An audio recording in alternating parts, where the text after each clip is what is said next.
परिस्थिति आ रहे हैं, ये हमारे पिछले जन्मों के कर्मों के परिणाम हैं। इसलिए कर्म गति के गहराई, और ये ज्ञान कहां मिलेगा? टीवी देखने से, अखबार पढ़ने से?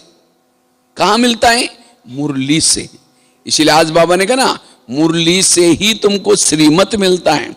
जितना हम ये मुरली सुनते हैं, उसके गहराई में चाहते हैं, उतना हमें ये सारी बातें पता चलता है ये दुनिया में क्या हो रहा है।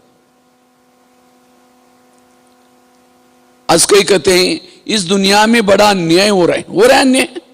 ये कलयुग हो, सतयुग हो, कोई भी युग हो, ये दुनिया एक कर्म क्षेत्र है। इसमें जो जिसने बोया है वही उगता है, जो बोया वही उगता है, ये नियम है इसका। ये दुनिया न्याय पूर्वक चल रहा है। कर्मों से शरीर बनता है, कर्मों से संबंधी मिलते हैं, सब कुछ कर्मों से।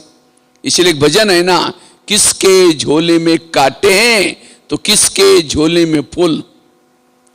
कोई कारण होगा रे, कोई कारण होगा, बांटने वाला एक है। कोई लूला, कोई लंगड़ा, कोई अंधा, क्यों? कर्म। और जो इस कर्म गति को समझता है, उसका कभी भी कोई संकल्प नहीं चलेंगे, उसका मन हमेशा चुप रहेगा, वो व्यर्थों से मुक्त बनेगा। कर्मों ने ब्रह्मा को नहीं छोड़ा, कर्मों ने दादियों को नहीं छोड़ा, तो आप कौन से पेड़ के पत्ते हैं? आज कईयों को, कहीं के घर में जब बच्चों को फोड़ा हो गया या कोई बीमारी हो गई, तो हम कभी कहते कि अरे बाबा हमको मदद ही नहीं कर रहे हैं, और संकल्प विकल्प चलते, बाबा के प्रति भावना बिगड़ जाती है। लोग भी कहेंगे इनको भगवान पढ़ाता है, और देखो इनके घर में कितने प्रॉब्लम है। आज आप ब्रह्मा, कई लोग कहेंगे ब्रह्मा कुमारी में जाते हैं। ब्रह्मा कुमारी में कब से जा रहे हैं? कब से आ रहे हैं? 1 साल 2 साल पिछले जन्म में थे ब्रह्मा कुमारी में। गलत काम किया कि छूमंतर हो गया। अगर ब्रह्मा कुमारी में आने के बाद भी मेरे जीवन में प्रॉब्लम है, ये मेरे 63 जन्मों के कर्मों की हिसाब है। इसलिए इस कर्म गति को समझना, ये है बाबा के ऊपर विश्वास। संकल्प चले मतलब बाबा के ऊपर विश्वास नहीं है। ब्रह्मा बाबा को खांसी आती थी, तो ब्रह्मा बाबा शिव बाबा को कभी कभी रोरवान में बोलते थे, बाबा मुझे बहुत खांसी आती है, थोड़ी मेरी खांसी ठीक करो ना। तो शिव बाबा कहता था, ऐसा है मैं पतितों को पावन बनाने के लिए आया हूं, तुम्हारी खांसी ठीक करने के लिए नहीं आया हूं। हाँ, मैं तुम्हारे घर में रहता हूं, इसका अलग से किराया मैं दूंगा, बाकी खांसी ठीक करना ये मेरा काम नहीं है। अब गुलजार दादी 4 साल तक हॉस्पिटल में रही। गुलजार दादी बाबा का रथ, तो बाबा को डाउट आया, देखो मैं बाबा का रथ होते भी बाबा ने मुझे मदद नहीं किया, लगा तो कर्मों ने दादियों को भी नहीं छोड़ा, ब्रह्मा बाबा को भी नहीं छोड़ा, तो हम कौन से पेड़ के पत्ते हैं? और आगे चलकर ये क्यों सुना रहे हैं? आगे और बातें आने वाली है, पता नहीं न जाने मैंने क्या क्या बो के रखा हुआ है। और जब तक कर्मों के हिसाब चुकत नहीं करेंगे, कोई भी अपने धाम में, परम धाम में जा नहीं सकता। चाहे अज्ञानी लोग चाहे ज्ञानी लोग, सबको हिसाब चुकत करना जरूरी है। कोई भी ऊपर नहीं जा सकता। और उसके हिसाब चुकत करने के 3 तरीके बाबा ने बनाया। एक तरीका है योग लगा करके हिसाब चुकत करो, योग लगा करके चुकत कर सकते हैं। अगर वो नहीं भी अपनाया, दूसरा भी एक तरीका है, वो कौन सा? सहन करके अपने हिसाब को चुकत करो। जितना दूसरा तंग करता है, परेशान करता है, लेकिन आप मन को चुप रखते, कभी निगेटिव नहीं सोचते, तो भी आप अपने हिसाब को चुकत कर सकते। अगर वो भी नहीं करेंगे, तीसरा एक लास्ट का तरीका है, वो कौन सा है? विनाश काल। ये विनाश किसी लिए रखा है? मैंने 63 जन्मों से एक दूसरे के साथ गलत व्यवहार किए हैं, प्रकृति का दुरुपयोग किए हैं, इसलिए उस समय सारे हिसाब चुकते होंगे। उससे भी आत्माएं पावन बन जाते हैं विनाश में भी, क्योंकि पश्चाताप होता है, रोना होता है तब। लेकिन ऐसी पावन आत्माएं सतयुग त्रेता में नहीं आती, वो मुक्ति भी चली जाएंगी, जीवन मुक्ति में नहीं आएंगी। जीवन मुक्ति में जाने के लिए योग से ही पावन बनना है। जीवन मुक्ति में जो योग से हिसाब चुकता करेंगे, सतयुग त्रेता में उच्च पद मिलेगा। जो सहन करके अपने हिसाब चुकता करते हैं, जीवन मुक्ति में जाएंगे, पद कम हो जाएगा। और जो विनाश काल में सजाओं के द्वारा जो हिसाब चुकता करेंगे, वो मुक्ति में चले जाएंगे, द्वापर कलयुग में आएंगे, सतयुग त्रेता में नहीं आएंगे। तो कौन सा अच्छा है? योग से। अब इतना योग तो करते नहीं, कोई कोई बातें आती है सामने, तो उसको तो कम से कम चुकता करो। जिस दिन पति ने तंग किया, क्या कोई ना कोई ये हो गया, तो क्या कहो, बाबा आज मेरे बहुत हिसाब चुकता किया इस आत्मा ने, धन्यवाद, थैंक यू बाबा। संकल्प चलाने के बजाय और ही बाबा को थैंक दो, और ही बोलो कि इनके जो भी हिसाब है इनको बोलो अच्छे अच्छे रोज तंग करो, अरे मेरे हिसाब चुकता करो। क्या क्यों में नहीं जाएंगे, संकल्प नहीं चलेगा। इसलिए कर्म गति के गहराई को समझना जरूरी है। कई कहते हैं हमारे घर के पास इतना भ्रष्ट व्यक्ति है, इतना गलत काम कर रहे हैं, भगवान उसका ही घर भर रहे हैं। जो घर भर रहे हैं ये पिछले जन्म के अच्छे कर्मों के कारण घर भर रहे हैं। अब गलत काम कर रहे हैं, उसका भी फल उसको मिलेगा। भगवान के घर में देर है लेकिन अंधेर नहीं है। कर्म ऐसे ढूंढ लेते हैं व्यक्ति को जैसे अब बच्चा अपने मम्मी को ढूंढ लेता है। बच्चा क्या करता है, मम्मी को। इसी तरह कर्म भी कहीं भी दुनिया में कहीं भी वो आत्मा चली जाएगी, कर्म उसके पीछे पहुंच जाते। अच्छे कर्म भी पहुंच जाते, बुरे कर्म भी। इसलिए कर्म गति के गहराई को समझना और क्यों क्या में नहीं जाना है, संकल्प नहीं चलाना, मन को चुप रखना। इसलिए व्यर्थों से बचने के लिए कर्म गति को समझना। आजकल ऐसे ऐसे मशीन से निकली हैं, गर्भ में बच्चे या बच्चे चेक करते हैं, और बच्चों को कोई पसंद नहीं करता, तो क्या करते हैं, डॉक्टर के पास जाते हैं। वैसे तो कानूनी अपराध है, लेकिन डॉक्टर को तो पैसा मिल रहे हैं, वो आप कानून को भी दबा करके क्या करता है, वो चेक करता है। और चेक करके क्या करते हैं, वैसे तो मम्मी भी मिली है, अगर मम्मी भी पुलिस वालों को फोन करती, देखो मेरे को मेरा पति लेके जा रहा है चेक करने के लिए, देखो, तो पुलिस वालों को वो पति को ये बच सकती है वो बच्ची। अब मम्मी को भी नहीं चाहिए बच्ची, पापा जी को भी नहीं चाहिए, क्या करते हो, अच्छा नर्स भी मिली है, डॉक्टर को भी पैसा मिल रहा है, ये चारों ने मिलकर के उस बच्ची को जो गर्भ में जन्म ले रही थी, कितनी भावना से जन्म ले रही थी, मैं पढ़ाई करूंगी, मैं ये करूंगी, वो करूंगी, लेकिन उन चारों ने अपने लोभ लालच में उसकी भावना को क्या क्या पानी फेर दिया, उसके निकाल करके उसको कूड़ेदान में डाल दिया। अब कुत्ते ने खींच खींच के उस पिंड को खा लिया। आत्मा तो मरी नहीं, वो आत्मा साक्षी होकर के देखते इन चार लोग मेरे साथ क्या कर रहे हैं।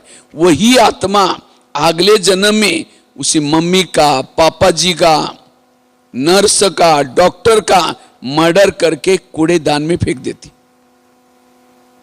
और ये सब हम लोग देख करके क्या सोचते हैं, अरे देखो एक के साथ एक व्यक्ति ने चार को मारा, क्यों मारा, कारण तो होगा ना। बिना कारण इस दुनिया में कुछ भी नहीं हो रहा है। इसलिए लोगों से नहीं डरो, भगवान से कभी ना डरो। किसे डरो, अपने गलत कर्मों से जरूर डरो। इसलिए ये मुरली हमें क्यों सुननी है, क्या सुनना है, क्या देखना है, क्या सोचना है, हर बात के लिए श्रीमत मिल रहा है। और जो श्रीमत का उल्लंघन करता है उसके हिसाब तो बन जाते हैं। इसलिए हमें इस कर्म गति को समझना। धृतराष्ट्र कौरव बड़े हो गए, पांडव बड़े हो गए, तो कौरवों को लगता है, पांडवों को लगता है कि अभी नहीं, सभी को लगता है कि अभी ये कौरव पांडव बड़े हो गए, इनमें से राजकुमार किसको बनाए जाए। अब सब कहते हैं राजकुमार जो तो सोचे कि दोनों में से योग्य कौन है। तो अचानक उनकी परीक्षा ली गई। कौरव पांडव सभागृह में बैठे थे, इतने में अचानक 4 व्यक्ति को पकड़ करके लाया और 4 व्यक्ति के गले बांधे थे काले कपड़े से, स्टेज पर लाया गया। सबसे पहले प्रश्न पूछा दुर्योधन को, अगर दुर्योधन बेटा तुम राजकुमार बनोगे, अगर तुम्हारे सामने ऐसी केस आएगी, तुम उसके लिए क्या होंगे, तुम राजकुमार भविष्य में बनेंगे तो क्या सजा देंगे। इन चारों ने मिलकर के एक व्यक्ति का मर्डर किया। तो दुर्योधन जोश से उठता है, अच्छा इन चारों ने मिलकर के एक व्यक्ति को मारा है, इन चारों को भी गले छाटो। अगर मैं राजकुमार बनूंगा तो ऐसे कहूंगा उसके चारों को भी गले काट दूंगा। कहा कि अच्छा ठीक है बैठो। यही क्वेश्चन युधिष्ठिर को पूछा, युधिष्ठिर अगर तुम राजकुमार बनोगे, तुम्हारे कोई सामने ऐसी केस आएगी, तुम क्या सजा दोगे। इन चारों ने क्या क्या एक व्यक्ति को मारा हुआ है। तो युधिष्ठिर गंभीर हो गया, कहता है मैं उनकी जाति पूछना चाहता हूं, उनकी कुल पूछना चाहता हूं, कौन कौन है, कौन से कुल के हैं। तो शकुनी मामा जज से उठ जाता है, कहते जाति से क्या मतलब है। वो किसका साथ देता है, अपने बेटे को साथ देता है दुर्योधन की। कहता है मेरे बेटे ने जो बोला वो। तो सब लोग बोलते हैं सभा से, भाई इन्होंने पूछा है तो कुछ तो कारण होगा। कहा कि इसमें से एक है एक शूद्र वर्ण का, दूसरा है वैश्य वर्ण का, तीसरा है क्षत्रिय और चौथा है ब्राह्मण। तो युधिष्ठिर और गंभीर हो गया, कहते हैं इसमें जो क्षुद्र है उसको 2 साल की सजा दी जाए, करने में शामिल था। और इसमें जो शूद्र है उसको क्षुद्र को 2 साल की और वैश्य को कहा 4 साल की सजा दी जाए और क्षत्रिय को 6 साल की सजा दी जाए। वो इसने भी मर्डर करने में शामिल था। और इसमें जो ब्राह्मण है उसको 8 साल। कहा कि क्या सजा देने, मैं नहीं कहूंगा, ये ब्राह्मण है, ज्ञानी है, समझदार है, तो भी मर्डर करने में शामिल था। इसके लिए क्या सजा देने मैं नहीं कहूंगा, बाजू में आचार्य द्रोण बैठे वो बताएंगे इनको क्या सजा देने। ये छोटी छोटी जो महाभारत की घटनाएं हैं संगम युग की यादगार है। अगर हमने भी शूद्र बनकर के गलतियां की, माफ हो सकती है, वैश्य बनकर के की माफ हो सकती है, क्षत्रिय में की माफ हो सकती है। अगर ब्राह्मण बनकर के हम गलतियां करते हैं उसकी 1 का 1000 गुना चढ़ जाता है, क्योंकि इनकी प्राप्ति भी। इसलिए इस कर्म गति को समझना। नहीं तो कई बार हम कहते हैं ना, हम जब ज्ञान में आए थे उस समय हमारा योग अच्छा लगता था, बहुत बाबा सहयोग देता था, लेकिन अब पता नहीं क्या हो गया है, मेरे बुद्धि को ताला ही लग गया। क्यों ताला लग गया? क्योंकि हमने ब्राह्मण बनकर के नियम को तोड़ा और 1 का 1000 गुना बढ़ता गया। इसलिए कर्म गति के गहराई को समझना। अब हमें ब्राह्मण बनने के बाद कोई भी विकर्म नहीं करने, इसलिए रोज की मुरली सुनना और उस प्रमाण हमें कंट्रोलिंग पावर, रूलिंग पावर के आधार से ठीक चलना, क्योंकि प्राप्ति बहुत है। इसलिए इस कर्म गति को जो समझता है उसको कभी भी निगेटिव संकल्प नहीं चलते। धृतराष्ट्र अंधा था तो कृष्ण के पास जाता है, कृष्ण को प्रश्न पूछता है कि मुझे सजा क्यों। तो कृष्ण कहता आपने कोई गलत काम किया होगा। कहता नहीं, कई जन्म पीछे गया, एक जन्म में धृतराष्ट्र छोटा सा बालक था, उसने एक पंछी को पकड़ा, एक सुई ली, उसकी आंखें तोड़ी और कृष्ण ने कहा इसी कर्मों की सजा तुम्हारी आंखें अंधी है। भीष्म पितामह बाणों के शया पर थे। तो कृष्ण का प्रश्न पूछता है, भगवान मुझे सजा क्यों? कहता आपने कोई गलत काम किया होगा? कहता नहीं, मैंने जिंदगी में कुछ नहीं किया। देखो बोला, कई जन्म पीछे गया, एक जन्म में भीष्म पितामह राजा थे, रथ में बैठ करके कहीं जा रहे थे। एक सांप रास्ता क्रॉस कर रहा था, उसको लगा सांप रथ के नीचे मर न जाए, रथ को रोका। उसके बाद तीर थे, सांप को उठाया, बाजू में फेंका, कहां गिर गया वो नहीं देखा, चला गया। जब सांप को फेंक दिया, साइड पर बबूल के कांटों के बाढ़ थे, खेती थी, सांप जोर से ऊपर से गिरा, गए तड़प करके, वही जा करके भीष्म पितामह को बाणों को शया पर दिखाते।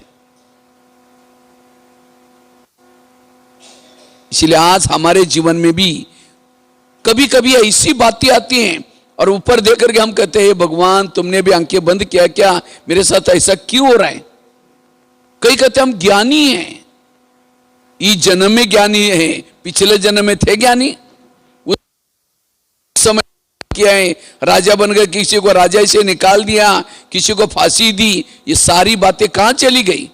अगर ब्राह्मण बनने के बाद भी मेरे जीवन में कोई प्रॉब्लम आ रहे हैं, ये मेरे पिछले जन्मों का हिसाब है। और इस हिसाब को समझ करके हमें कभी भी संकल्प नहीं चलाना है।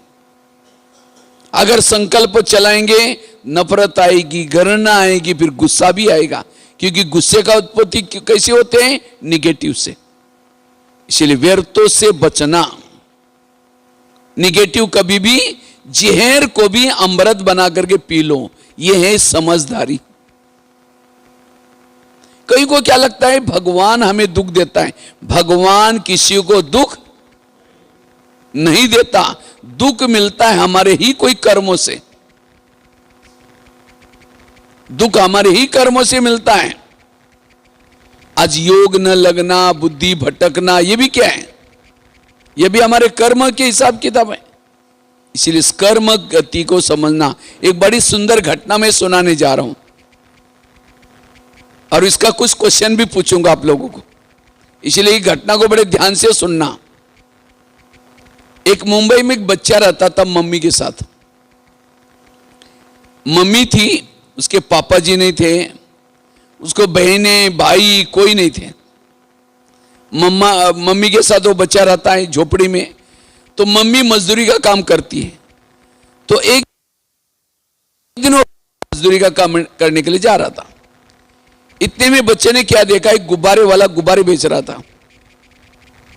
अब बच्चा छोटा था तो दौड़ा गुब्बारे लेने के लिए। मां को लगा इसको कुछ हो ना जाए, क्योंकि 4 लाइन हाईवे था। जैसे मम्मी बच्चों को पकड़ने के लिए दौड़ी, एक कार जोर से स्पीड से आई और मम्मी उसके अंदर खत्म। बच्चे ने पीछे मुड़कर देखा, अरे मम्मी भी गई। ऊपर देकर के कहता है, भगवान आप कितने निर्दय हैं। एक तो मेरे पापा को पहले लेके गए, अब मम्मी थी उसको भी लेके गए, और आप कितने निर्दय हैं, मुझे गरीब बनाया। मेरे कोई ना भाई है ना कोई बहनें हैं, इसलिए मेरे से कोई दोस्ती भी करना पसंद नहीं करते। मैं झोपड़ी में रहता हूं, गरीब हूं, आप कितने। उनको लगता है ये सब भगवान ने मुझे दुख दिए। 4 दिन उस बच्चा क्या करता है, झोपड़ी से बाहर भी नहीं आया। अब मम्मी थोड़ी वापिस आएगी, खाना भी नहीं खाया। 4 दिन के बाद जब बच्चा बाहर आया तो पड़ोसी वालों ने कहा कि बेटा अब तुम्हारा कोई नहीं रहा, तुम हमारा दुकान है चाय का, उसमें आओ काम करो, गिलास वगैरह धुलाई करो, खाने का प्रबंध करेंगे आपका। तो बच्चा क्या करता, उनके पास जाता है। एक दिन उस बच्चे से गलती से गिलास टूट गया। जैसे गिलास टूट गया, वो चाय वाला इतना डांटता है उसको, बहुत डांटता है। तो शाम को समय वो बच्चा जब वापिस जाता अपने घर के तरफ, ऊपर देकर के कहता है, भगवान मैं कहीं भी जाता आप मुझे दुख ही देते हैं। उसको लगता है भगवान ही मुझे दुख दे रहा है। किसी ने कहा ये मम्मी की झोपड़ी दी तो इसको खाली कर। अब रहने का भी प्रॉब्लम आया। आखिर उसने शादी की, पत्नी आई, वो भी झगड़ा लो। ये सारा टेंशन देकर के वो शराबी बना। आखिर उसने एक चाय का दुकान खुद का चालू किया, खुद का ही। तो एक दिन वो बच्चा चाय बेच रहा था, इतने में 10-12 लोग आए, कहा कि हमको चाय चाहिए। तो बच्चे ने चाय बनाकर दिया, अब चाय पी के जाने लगे। तो बच्चा कहता है चाय का पैसा दो। जैसा पैसा मांगा, वो 10-12 लोगों ने उस बच्चे की इतनी पिटाई की, बेहोश करके उसका दुकान का तोड़फोड़ करके सामान बिखर करके चले गए। आखिर उस काफी देर के बाद उस बच्चे आने के बाद ऊपर देकर के कहता है, भगवान आखिर मेरी कब तक परीक्षा लोगे आप?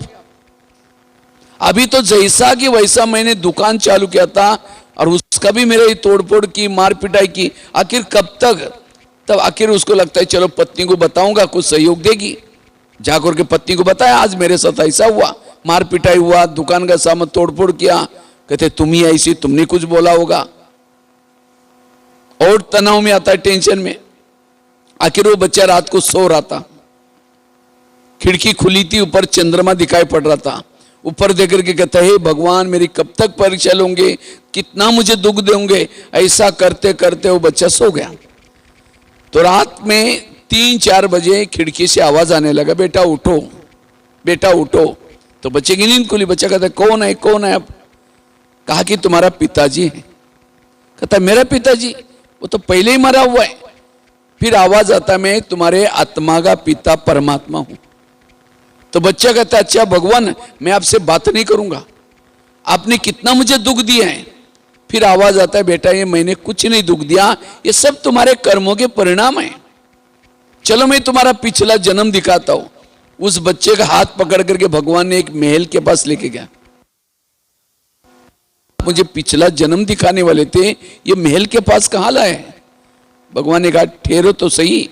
जैसे अंदर गए, कुछ सिपाही कैदियों को चाबुक से मार रहे थे। तो बच्चा पूछता है भगवान ये कैदियों को क्यों मारा जा रहा है? तो भगवान ने कहा इनके राजा ने पकड़ करके मारो करके ऑर्डर के, अब इस सिपाही की क्या गलती है? लेकिन भगवान ने कहा ये कैदी कौन है पता है? जिस 10-12 लोगों ने तुम्हारी पिटाई की थी, सामान बिखर दिया था, उनका पिछला जन्म है।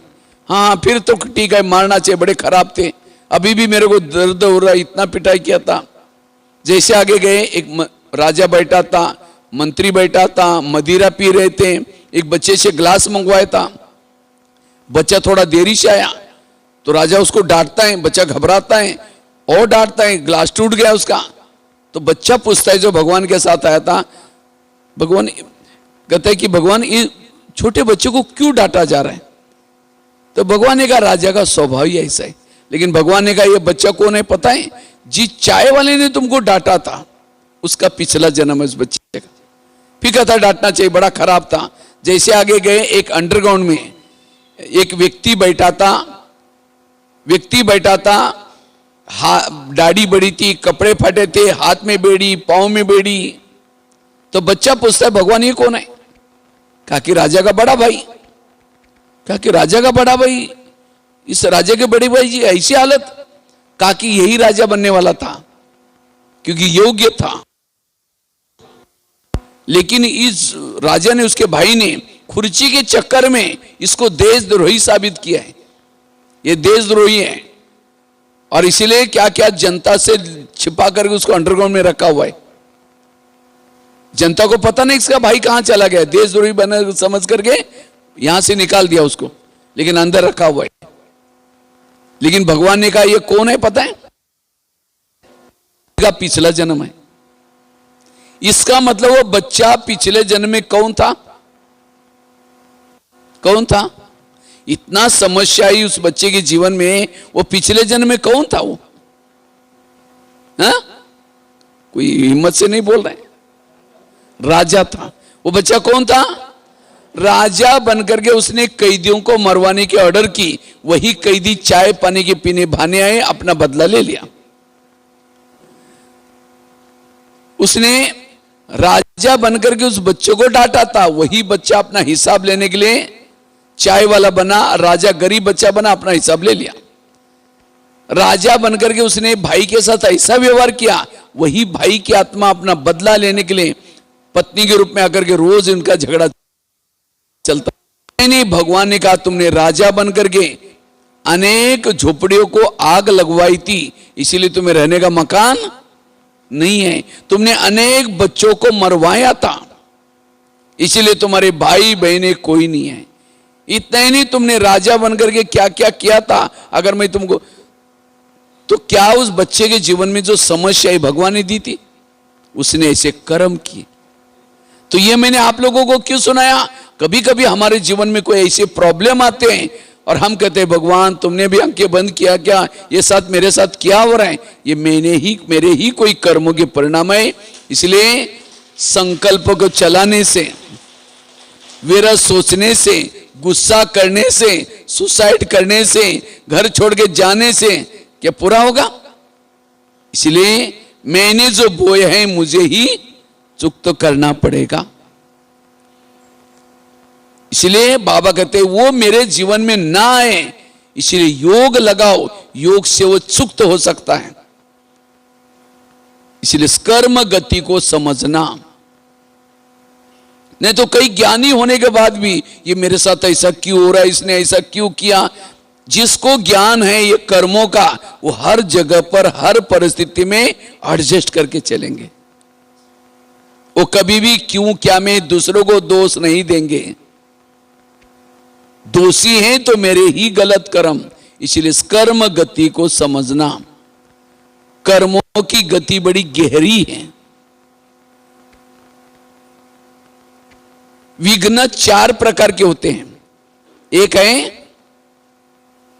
एक है जिन लोगों के बीच में रहते हैं उन लोगों के तरफ से आने वाला विघ्न।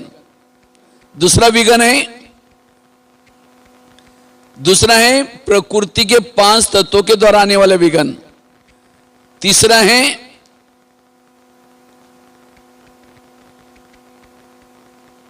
स्वयं की कर्मेंद्र के द्वारा आने वाला विघ्न। पहला प्रकृति के द्वारा आने वाला विघ्न, पहला जिन लोगों के बीच में रहते हैं उन लोगों के तरफ से आने वाला विघ्न। दूसरा विघ्न बताया प्रकृति के तरफ से आने वाला विघ्न। तीसरा है कर्मेंद्र के द्वारा आने वाला विघ्न। और चौथा है माया के तरफ। इसलिए इन चारों में भी हमें क्या करना है? निर्विघ्न बनना है। चारों में भी निर्विघ्न बनना है। और जो निर्विघ्न बनेगा तभी संकल्पों को बचा सकेंगे। इसलिए चारों में भी हमें नॉलेजफुल चाहिए। आज ये प्रकृति ने हमको कितना अच्छा चाहिए दिया है, भोजन दिया है, कितना अच्छा। अभी भी देखो लाश का जन्म है, कितना अच्छा हमको शरीर मिला हुआ है, कितना अच्छा भोजन मिलता है। अभी भी मिलता है ना भोजन। तो अभी ऐसा मिलता होता सतयुग में कैसा मिलता होगा? लेकिन प्रकृति का हमने दुरुपयोग किया है। मुख का दुरुपयोग किया, आंखों का दुरुपयोग किया, कानों का दुरुपयोग किया। तो प्रकृति को अंदर गुस्सा आया है कि ये लोगों को मैंने इतना उपकार किया और तो भी इन लोगों ने क्या किया? मेरे साथ अपकार किया। और इसीलिए प्रकृति बीमारी के रूप में आते हैं, कोई ना कोई बातों के रूप में आते हैं। लोगों के साथ के हिसाब किताब, ये जो मैं अभी सुना रहा हूं डिटेल में, लोगों के साथ के हिसाब की बातें सुना रहा हूं। लोगों के सामने से जो बातें आएंगी उसको मुझे क्या करना है? इस कर्म गति को समझ करके क्या करना है? उसको मन को चुप रखना है, दुआएं देनी है। किसी सामने वाला कितना भी विघ्न डालता है तो भी मन में कोई संकल्प नहीं चलाना, उसको और ही दुआई देना, मन को चुप रखना, तब उनके हिसाब चुक्त हो गए।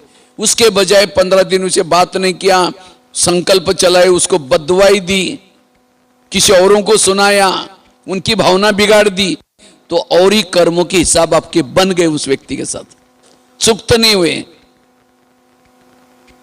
इसलिए केवल चुप रहना इतना ही नहीं, तो भी दुआएं देना, संकल्प ना चलाना किसी को, और ये अपनी खुशी को प्रकट करना, वहां मेरे हिसाब चुक्त हो गए, तब उस कर आपस में हिसाब चुक्त हो गए। इसलिए कर्म गति को समझना जरूरी है। आज हम कैसा कैसा पैसा, मैं जब दिल्ली में रहता था पहले तो हम थोड़ा सा ट्रैफिक कंट्रोल 2 मिनट में करते हैं ऐसे ही, और सभी अपने मोबाइल को साइलेंस में रख दे तो अच्छा है, नहीं तो कभी मोबाइल बज जाता है तो पूरा अपने अपने सारे मोबाइल को क्या करना है, साइलेंस में रखना, कोई भी आवाज ना आए। आवाज आएगा तो माउंट आबू लेके जाएंगे फिर उसका, ठीक है।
कुछ थोड़े पीछे छोड़। तो मैं बता रहा था, इस कर्म गति, और जो इस कर्म गति को समझता है निश्चिंत रहता है, हल्का रहता है, कुछ भी हो जाए हमारे सामने आगे चल करके और ऐसी ऐसी बातें आएंगी। अगर आपको इस कर्मों का ज्ञान नहीं होगा आप डिस्टर्ब हो जाएंगे। कई है भी के पर चिंतन करते, पर दर्शन करते हैं, कहते पति ने मेरा ऐसा किया, बेटे ने मेरा ऐसा किया। अरे तुमको इतना ज्ञान है, बाबा ने सारा बताया तो भी डिस्टर्ब है, इसका मतलब ज्ञान समझा ही नहीं है। केवल सफेद ड्रेस पहन लिया, बैज पहन लिया, हो गया। कई तो अगर आप कोई मोबाइल को आप अपने एक दिन के लिए रिकॉर्डिंग वो चालू करके रखो, वॉइस रिकॉर्डिंग, और उसी वॉइस को कभी ऑन करके देखो, सुनो, ये तो पागल ही है, इसको कोई अक्ल ही नहीं है। कहां देवी देवता बनने के लिए जा रहे हैं और ऐसे शब्द यूज कर रहे हैं, तेरे को दिमाग नहीं है, बोलते हैं ना हम लोग कभी कभी। इसलिए इस कर्म गति को सब, कई तो घर में जब जाते हैं लोग क्या बोलते हैं उसको देख करके, कहते हैं मुसीबत आ गई। कोई माताएं घर में जाती हैं तो माताओं को देख करके घर वाले क्या बोलते हैं, ये मुसीबत आ गई। पवित्रता का पालन किए, ब्रह्मचर्य का पालन किए, रोज मुरली सुनते हैं, अमृत वाला उठते हैं, लेकिन चेहरे में देखो तो उदासी है। क्यों? अंदर से निगेटिव संकल्प चलते हैं, वृत्ति तो भी। इसलिए कोई भी प्रकार के संकल्प विकल्प ना हो, एकदम सबके प्रति भावना पॉजिटिव हो, और वो तब चल सकती जब चाहे कोई दुश्मन हो, चाहे कोई कैसा भी हो, तो भी मेरे लिए कोई संकल्प विकल्प नहीं, ये अवस्था बनानी है। और उसके लिए इस कर्म गति को समझना बड़ा जरूरी है। तो मैं सुना रहा था, एक दिल्ली की घटना में सुना रहा था। मैं दिल्ली में रहता था पांडववन में, तो वहां एक सामने हाईवे, उसी रोहतक रोड पर एक पुलिस वाला आता था, और पुलिस वाला क्या करता था, वहां 8 बजे 9 से लेकर के रात को सवेरे 5 बजे तक वहां ट्रक्स जाने के लिए परमिशन थी। तो पुलिस वाला क्या करता था, ट्रैफिक पुलिस वाला था, हाथ खड़ा करता था, तो पुलिस वो ट्रक वाले क्या करते थे, पैसे देते थे, निकल जाते थे। तो मैं वहां कभी दिन में किचन की सेवा करता था, रात के समय मेरे 10-11 बजे मैंने वहां ताला लगाना, सब गेट वगैरह बंद करना, फिर उसके बाद सो जाते थे। तो मैं कभी कभी जब ताला लगाने के लिए जाता था गेट पर, तो पुलिस वाला ऐसा हाथ खड़ा करके उनसे पैसे लेता था, जो नहीं देता था उसको क्या करता था, साइड पर खड़ा करो करके बोलता था। तो कभी कभी वो पुलिस वाला पानी पीने के लिए हमारे सेंटर में आता था अंदर। तो मैं कभी कभी पूछता था, भाई साहब ये आप हाथ खड़ा करके जो पैसे लेते हैं ये रोड का टैक्स है? कहते नहीं टैक्स वगैरह नहीं है। तो हमने कहा क्यों लेते हैं? नहीं, इनको गुमराह कर लेते, तुम्हारा वेट ज्यादा है, कागज दिखाओ, ये दिखाओ, गुमराह कर लेते हैं, फिर वो पैसे दे देते हैं। मैंने कहा ये पैसे आप गवर्नमेंट में जमा करते हैं? नहीं, आधा मैं अपने पास रखता हूं, आधा मेरे बॉस को देता हूं। मैंने कहा सर आपको तो पेमेंट तो है ना, पगार तो है ना? कहता पगार तो मिलता है। तो मैंने कहा ये अरे आजकल तो सब लोग करते हैं ऐसे। हमने कहा सर ये ठीक नहीं, अरे चलता है। मैं कहता था कभी आप आश्रम में आओ, यहाँ 7 दिन का कोर्स करो, सत्युग आने वाला है, स्वर्ग आने वाला है। तो वो कहता था जहाँ धन है, संपत्ति है, जहाँ गाड़ी है वही स्वर्ग है, आपका स्वर्ग हमको नहीं चाहिए। वो सीधा सा बोल देता था। तो कभी कभी मेरे को वो बैग खोल के दिखाता था, सूटकेस लाता था छोटी सी, कहता देखो खाली है, सवेर में आपको दिखाऊंगा, भर के लेके जाऊंगा पैसे से। तो इस तरह से हमारी दोस्ती हो गई दोनों की, रोज हमारी चिटचाट चलती थी। एक दिन जब वो आया, चेहरे पर बहुत उदासी थी। मैंने कहा सर क्या बात, आप उदास लग रहे हैं? कहता यार बड़ी घटना हो गई। मैंने कहा क्या हुआ? कहता मेरा एक ही बेटा था, IIT में पढ़ता था, मैंने उसको पैसे से तोला, हर चीज दिया, लेकिन और कॉलेज में IIT में एडमिशन नहीं मिल रहा था, तो भी मैंने डोनेशन दे करके उसको क्या क्या एडमिशन दिलाया। लेकिन आज उसके कॉलेज से मुझे फोन आया, आपका बेटा 8 दिन से गायब है। कहता मैंने दोस्तों से फोन करके पूछा, 8 दिन से उसका किसी लड़की से उसका लव मैरिज हो गया और उसके कारण वो चला गया। तो सोचा क्या मामला है, मैं वहां जाकर के देखूंगा। तो क्या किया, बैंक में गया ATM में पैसा निकालने के लिए। कहता बच्चे के पास मेरा ATM का सारा नंबर वगैरह सब दिया है, क्योंकि तुम्हारा ही समझ करके उसको सब दिया है नंबर वगैरह। लेकिन जब मैं ATM खोलने के लिए गया, एक भी पैसा मेरा ATM में नहीं था, ATM पूरा खाली। तब से मैं टेंशन में हूं। कहता है मुझे बेटा गया और ये हुआ इसीलिए टेंशन नहीं, मैंने जिंदगी में जितना कमाया सब खत्म हो गया, इसीलिए मैं टेंशन में हूं। मैंने कहा सर कमाया कैसा? ऐसा हाथ करके कमाया और ऐसा ही चला गया। इसीलिए कहते ना पसीने की कमाई खाऊं। समझो कोई टीचर है, स्कूल में पढ़ाता है, और आजकल तो गवर्नमेंट पढ़ाई में ऐसा ही वो पीरियड चल रहा है और ये आराम से ऑफिस में बातें कर रहे हैं। तो क्या उस टीचर का जो पेमेंट आता है, पैसा आता है, घर वालों को शांति मिलेगी? उसे ना घर वालों को शांति मिलेगी, ना उसको खुद को शांति मिलेगी। इसीलिए हर इंसान को अपनी ड्यूटी एक्यूरेट करनी है। हर व्यक्ति को अपनी जॉब जो भी मिला है ईमानदारी से करना है। ये कर्मों की कोई गति। कभी कभी हम माउंट आबू में कभी खाना बनाते हैं, उस समय कई बार क्या होता है, खाना बना रहे हैं, अचानक ये कढ़ाई की कढ़ाई सब्जी लग गई, जल गई। वो केरोसिन के चूल्हे रहते थे ना, तो उस समय अचानक वो अब चला रहे तो भी सब्जी जल गई। इसका मतलब जो पैसा डाला था जिसने, वो 2 नंबर का पैसा आया था, इसीलिए वो किसी के मुख में चला ही गया। इसीलिए भंडारे में जो पैसा यूज होता है वहां आज भाई बहने जो भाई बहने पक्के हैं, बीके हैं, उन्हीं का ही भंडारे में पैसा यूज करता है। बाकी कोई नए डालता है उसका पैसा उसके लिए यूज नहीं करते। इसीलिए कोई कोई बिल्डिंग तोड़ी जाती है, पूरी बिल्डिंग बनी और दोबारा तोड़ दी, इसका मतलब वो जो जिसने पैसा डाला था वो 2 नंबर का। ये सब कर्मों की हिसाब होते हैं। इसीलिए हम पैसा भी किस तरह से कमाते हैं। आज घर में अशांति, कोई बच्चा घर में आते ही ऐसा पैदा होके आया लूला है, और सारा जीवन भर उसको माँ बाप को उसकी सेवा करना पड़ रहा है। क्यों? क्योंकि पिछले जन्मों का उनका हिसाब है, मम्मी पापा का। उन्होंने भी क्या किया था, उनकी सेवा की थी, अब वो सेवा लेने के लिए आए हैं। कोई आपके जीवन में कोई लेने के लिए आए, कोई आपसे, आपका कोई, ये परिवार किस आधार से बनता है? परिवार बनता है, कोई लेने के लिए आता है और कोई आपसे। और जिन्होंने इस लेने देने के घटना को समझा, उसको कभी भी संकल्प ये क्यों करता है, मेरे साथ क्यों करता है। ऐसा कोई कोई माँ बोलती है इस बच्चे को मैं कितना भी डांटूं, कुछ भी करो तो भी ये प्यार ही करता है, लेकिन इस बच्चे को मैं कितना भी प्यार करता हूं तो भी टेढ़ा की टेढ़ा, क्योंकि वो आपसे लेने के लिए आए, आपको तंग करने के लिए आए।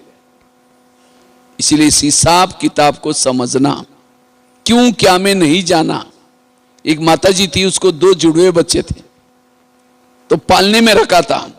जब पालने में रखा था तो बच्चे अचानक, माँ अपना पोछा लगा रही थी नीचे बैठ करके, तो अचानक वो बच्चे दोनों एक दूसरे की तरफ हो गया। तो एक बच्चे को दूसरे को पूछता है तुम इस घर में क्यों आया? कहता है मैं 1.5 किलो तेल लेने के लिए आया। तो दूसरा कहता है तुम क्यों आया? कहता मैं 3 तोला सोना देने के लिए आया हूं। तो मां को लगता है ये बच्चे क्या बड़बड़ कर रहे हैं, अब इसमें से सोना कौन देगा और तेल कौन लोगा। तो दोनों बच्चों को क्या क्या 1.5 किलो तेल लगा करके नहला करके सुलाया। एक बच्चा चला गया, जिसको तेल लेना था अपना हिसाब चुप्त करके, तब कहते अच्छा ये सोना देगा। फिर उसको याद आता है ये शरीर छोड़ेगा, मर जाएगा। नहीं नहीं, मुझे ऐसा कोई स्वप्न हुआ है, मुझे कोई वासना है, ऐसा कभी नहीं होने वाला। वो भूलने की कोशिश करते हैं। तो कुछ समय वो बच्चा बड़ा हो गया, तो पढ़ाई कर रहा था। पढ़ाई में इतना बच्चा होशियार था, उसका वहां के पूरा जिले में पहला नंबर आया। तो वहां राजा रहता था, तो राजा को लगा कि ये बच्चा इतना पढ़ाई में होशियार है। तो राजा का एक सिस्टम थी, जब भी 10वीं में फर्स्ट नंबर आता है उस बच्चे का राजा सम्मान करता था। अब उस समय उस बच्चे का सम्मान पहला नंबर आया, तो राजा ने क्या किया, अपने दरबार में उस बच्चे को बुलाया। दरबार में बुला करके क्या क्या, उस बच्चे का सम्मान किया, और सम्मान के खातिर उसको माला पहनाई, हार पहनाया, एक ताज पहना दिया। ताज के अंदर 3 सोने के पत्ते लगाए थे और एक किताब भी दिया था। तो बच्चा वो पहन करके उसको लगा ये सारा मम्मी की मेहनत है। अगर मम्मी इस ड्रेस में देखेंगी मेरा राजा ने सम्मान किया तो मम्मी कितना खुश हो जाएगी। तो बच्चा हार पहन करके, ताज पहन करके, किताब लेकर के खुशी खुशी से मम्मी को दिखाने के लिए जाता है। दौड़ते दौड़ते, झोपड़ी में रहती थी उसकी मम्मी, और सामने एक चौकट थी, कील लगाया था, कुछ बांधने के लिए लगाया होगा। बच्चा इतना खुशी में जा रहा था, जब मम्मी को कब दिखाओ, तो अचानक वो बच्चा क्या करता है, दौड़ते और दौड़ते सीधा दौड़ा, झुका नहीं, वो कील उसके सिर में धंस गया, जोर से धंस गया। मम्मी कहता है मम्मी, तो मम्मी कहा कि बेटा क्या हुआ, अंदर से आई, तो बच्चा गिरा, बेहोश हो गया, हिलाया, कुछ हुआ ही नहीं। तो उसने सोचा क्या पहन के आया, हार, फिर ताज गिरा था, ताज उठाया, 3 सोने के पत्ते मिल गए। तब सोने के पत्ते देकर उसकी बचपन की बात याद आई। क्या बोला था उसने, सोना देने के लिए आया, और दे के आज वो चला गया। इसी तरह देने के लिए आए कोई हमारे से, और जिन्होंने इस लेने देने के हिसाब को समझा, उसको कभी भी निगेटिव सोच नहीं चलेंगे। ये परिवार उस आधार से बनता है जिसका आपको कुछ लेना देना, जिसका कोई लेना देना कोई भी। और हम कहते हैं मैं इसके रास्ते में कभी गई नहीं, मैंने इसका साथ बुरा किया नहीं, फिर भी मेरे साथ टाली कभी एक हाथ से, टाली के लिए 2 हाथ चाहिए। इसलिए इस कर्म गति के गहराई को समझना, और जो इस कर्म गति के गहराई में समझता है उसको कभी भी अपने अनमोल संकल्प कभी नहीं चलेंगे, निगेटिव संकल्प कभी नहीं चलेंगे, व्यर्थों से वो मुक्त बनेगा, हर विपरीत परिस्थिति में पॉजिटिव रहेगा। इसीलिए कर्म गति को समझना। एक बार मैं ज्ञानामृत में एक आर्टिकल लिखा था, उसके अंदर बड़ी सुंदर एक घटना लिखी थी। एक आगरा में एक पति पत्नी रहते थे, बहुत गरीब थे, झोपड़पट्टी में रहते थे। उनके पास एक मेहमान आया। वैसा वो मेहमान दिल्ली में खरीदारी करने के लिए आया था, लेकिन जब वो दिल्ली में आया था दुकान बंद थे, तो उसको लगता बैठे बैठे मैं क्या करूं, मैंने कभी आगरा गया नहीं, देखा नहीं, चलो मैं आगरा घूम के आता हूं। व्यापारी आगरा देखने के लिए गया, सारा दिन उसने आगरा देखा, लेकिन रात को सोने का प्रॉब्लम हो गया। जिस होटल में जाता था, जहां भी जाता था, सब कहते हैं हमारे होटल बुक है। अब उसको लगता रात को कहां सो जाओ, अगर कहीं बस स्टैंड पर सो जाओ बैग चोरी हो जाएगी, कहीं स्टेशन पर सो जाओ तो भी चोरी हो जाएगी। तो अचानक उस व्यापारी को याद आया मेरी गरीब पति पत्नी, चलो उनके पास जाता हूं। रिक्शा करके गया, वो तो बड़ा खुश हो गए, इतना बड़ा व्यापारी आया, खिलाया पिलाया, चाय पानी दिलाई, सोने से पहले उसने अपनी बैग खोली, कपड़े चेंज करने थे, बैग में गई, देखा इसके बाद 50 के 100 के 500 के बहुत सारे बंडल है। उसको लगता है 2-4 बंडल हमको मिल जाएं तो हमारी गरीबी क्या हो जाएगी, दूर हो जाएगी। रात भर नींद नहीं आई, 12-1 बजे बाहर गई, बड़ा सा एक पत्थर लाया, वो पत्थर क्योंकि बैग सिरा नहीं थी, वो पत्थर सीधा उसके सिर में मार दिया, उसका तो मर्डर हो गया। पति की नींद खुली, पति कहता ये क्या हो गया, कहता अब हमारी गरीबी दूर हो गई। कहा ये बात किसी पुलिस वालों को पता चलेगा, लोगों को पता चलेगा, हमें जेल के, कहा कि किसी को पता ही नहीं चलने देंगे। इस व्यापारी को जमुना नदी में डाल देते। रात को 2 बजे उस मुर्दे को बोरे में डाला, पीछे यमुना नदी थी उसके अंदर फेंक के वापिस आए, किसी ने नहीं देखा। जैसे घर में देखा खून ही खून लगा था, उनको लगा किसी को पता न चले। रातों रात उन्होंने खून के दाग भी मिटाए, लिपाई पुताई करके।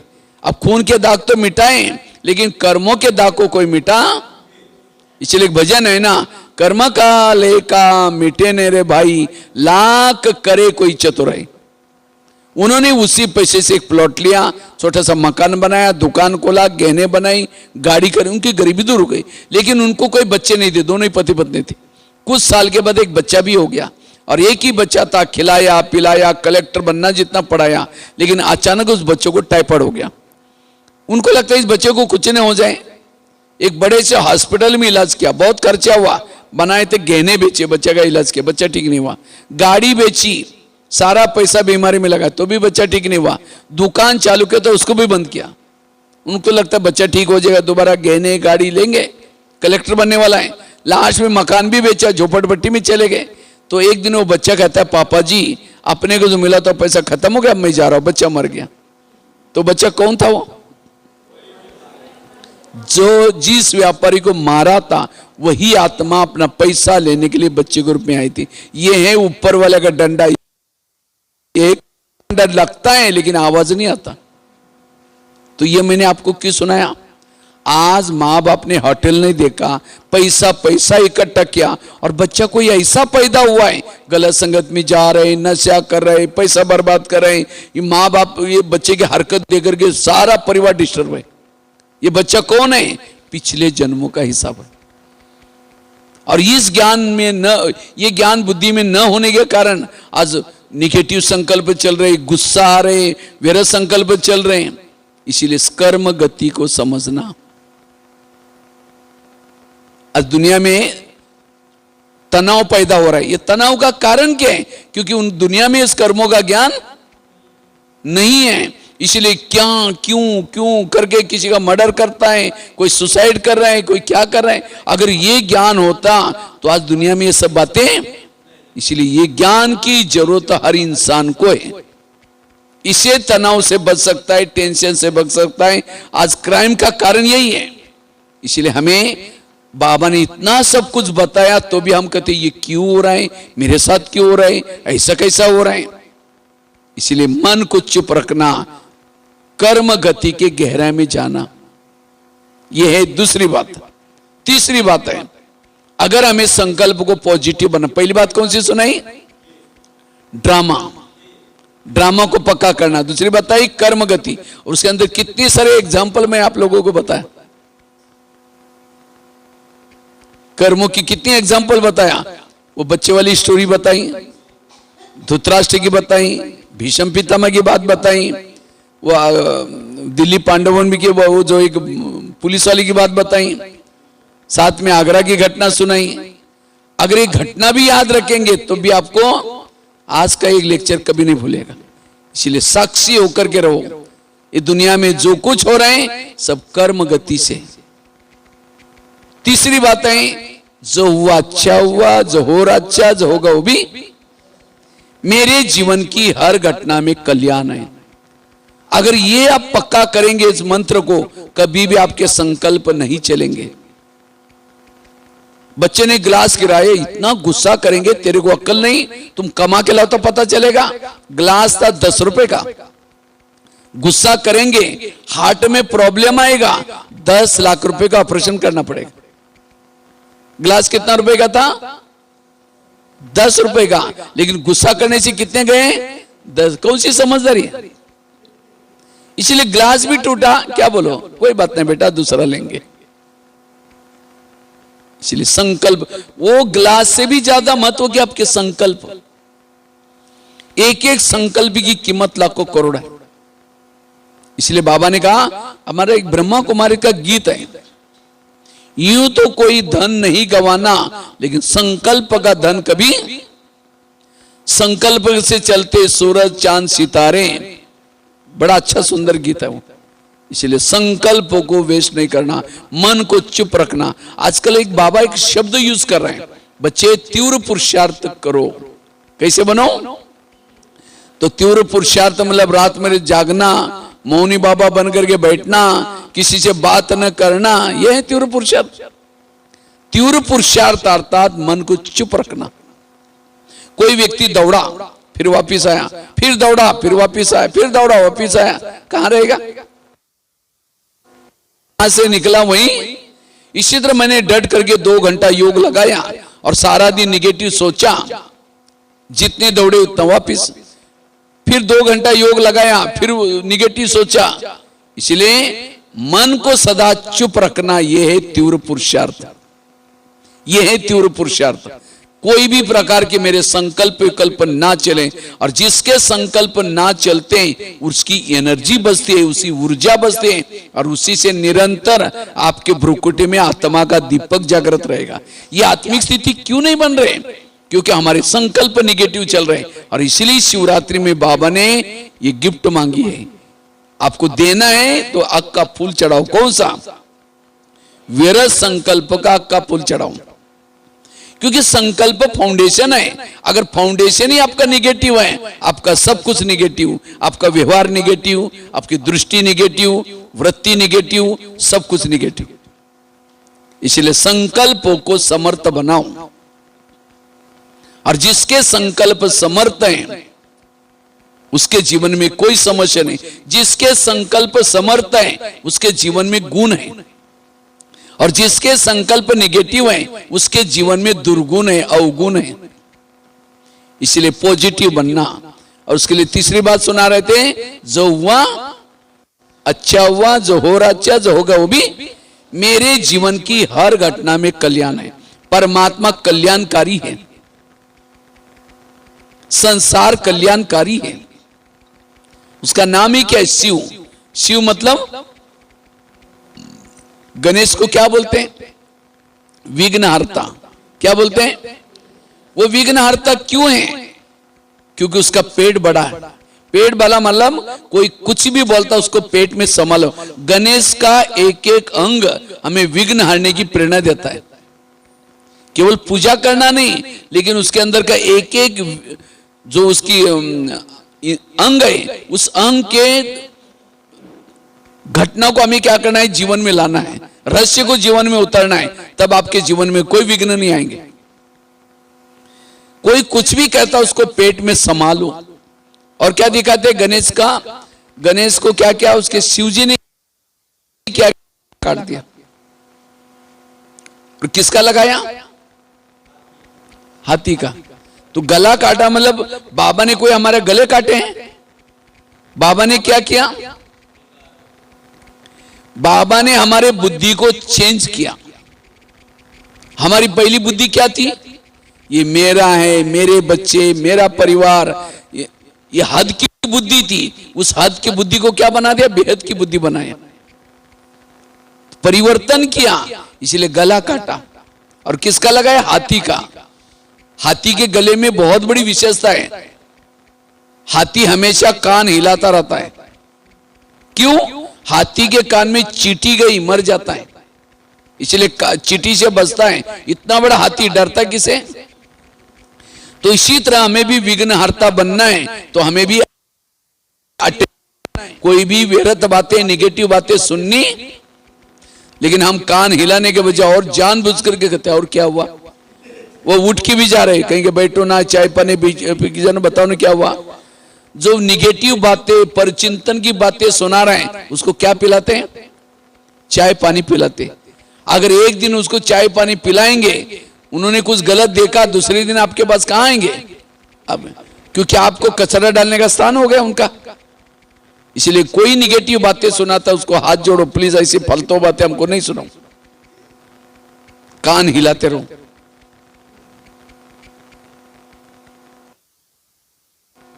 किसी के भी निगेटिव का संग का रंग नहीं लगाऊं। और क्या दिखाते गणेश को? वो आंखें छोटी छोटी होती है। इतना बड़ा गणेश, हाथी की आंखें बड़ी बड़ी चाहिए, लेकिन हाथी की आंखें छोटी क्यों है? हाथी की छोटी आंखों को छोटी चीज भी बड़ी दिखती है, बड़ी बड़ी दिखती है। तो छोटी चीज को भी संकल्प में मुझे निगेटिव चला, बड़ी समझ के उसको परिवर्तन करना, देखना नहीं। और क्या दिखाते हैं? गणेश को मोतीचूर लड्डू चढ़ाते, मोतीचूर लड्डू, छोटी छोटी बूंदियों को। और बूंदी का कलर कैसा होता है? केसरी लगभग होता है, केसरी या लाल। ये केसरी कलर आत्मा का प्रतीक है। आत्मा कैसी है? केसरी। लड्डू मतलब ये संगठन, ये संगठन एक एक आत्माओं की बिंदी का लड्डू बाबा ने बनाया। जितना